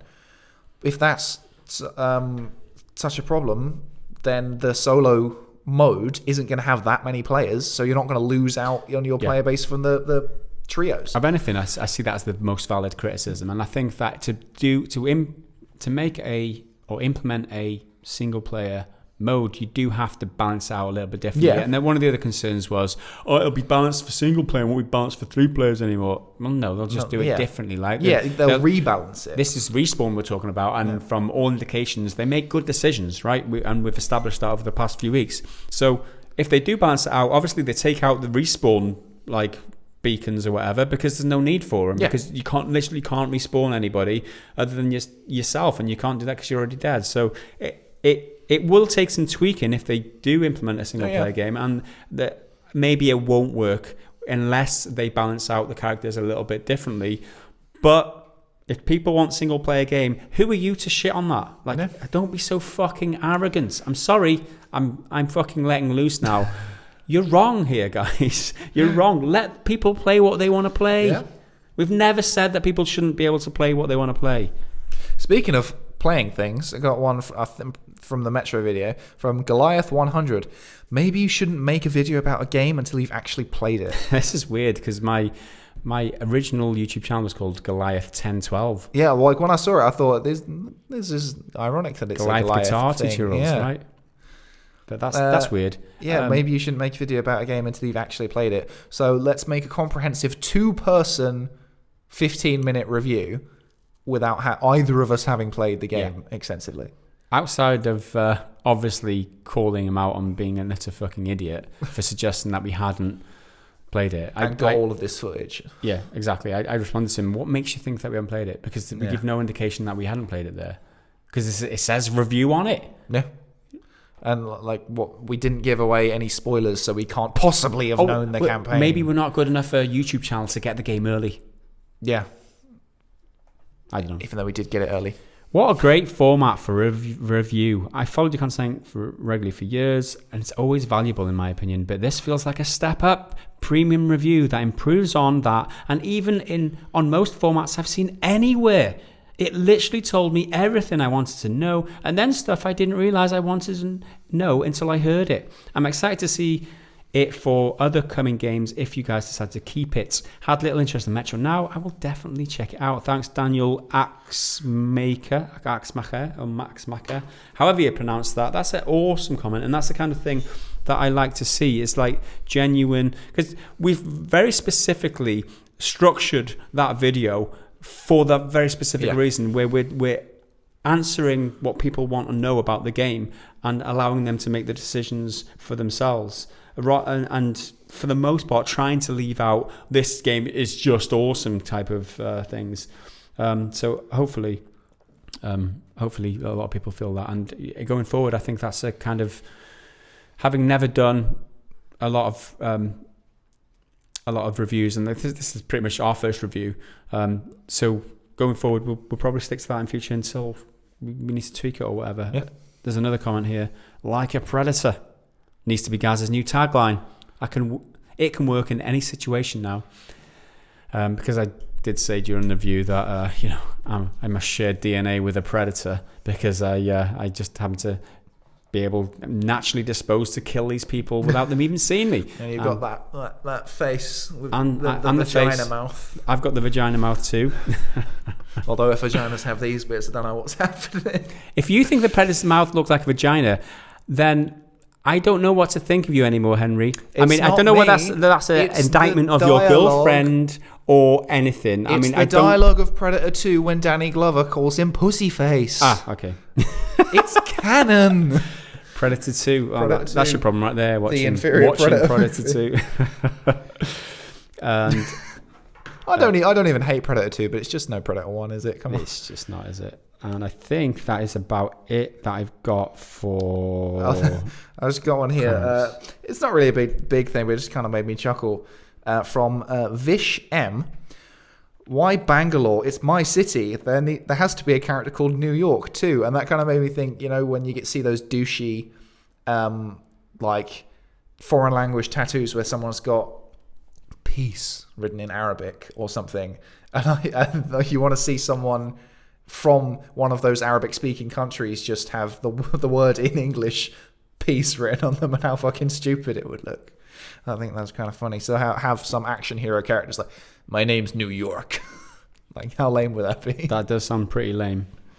But I'm sure there's a few people out there with that kind of name, Or you get kids called Paris. And Apple and that sort of shit. Well, to be fair, Paris is named after the person originally, right? From...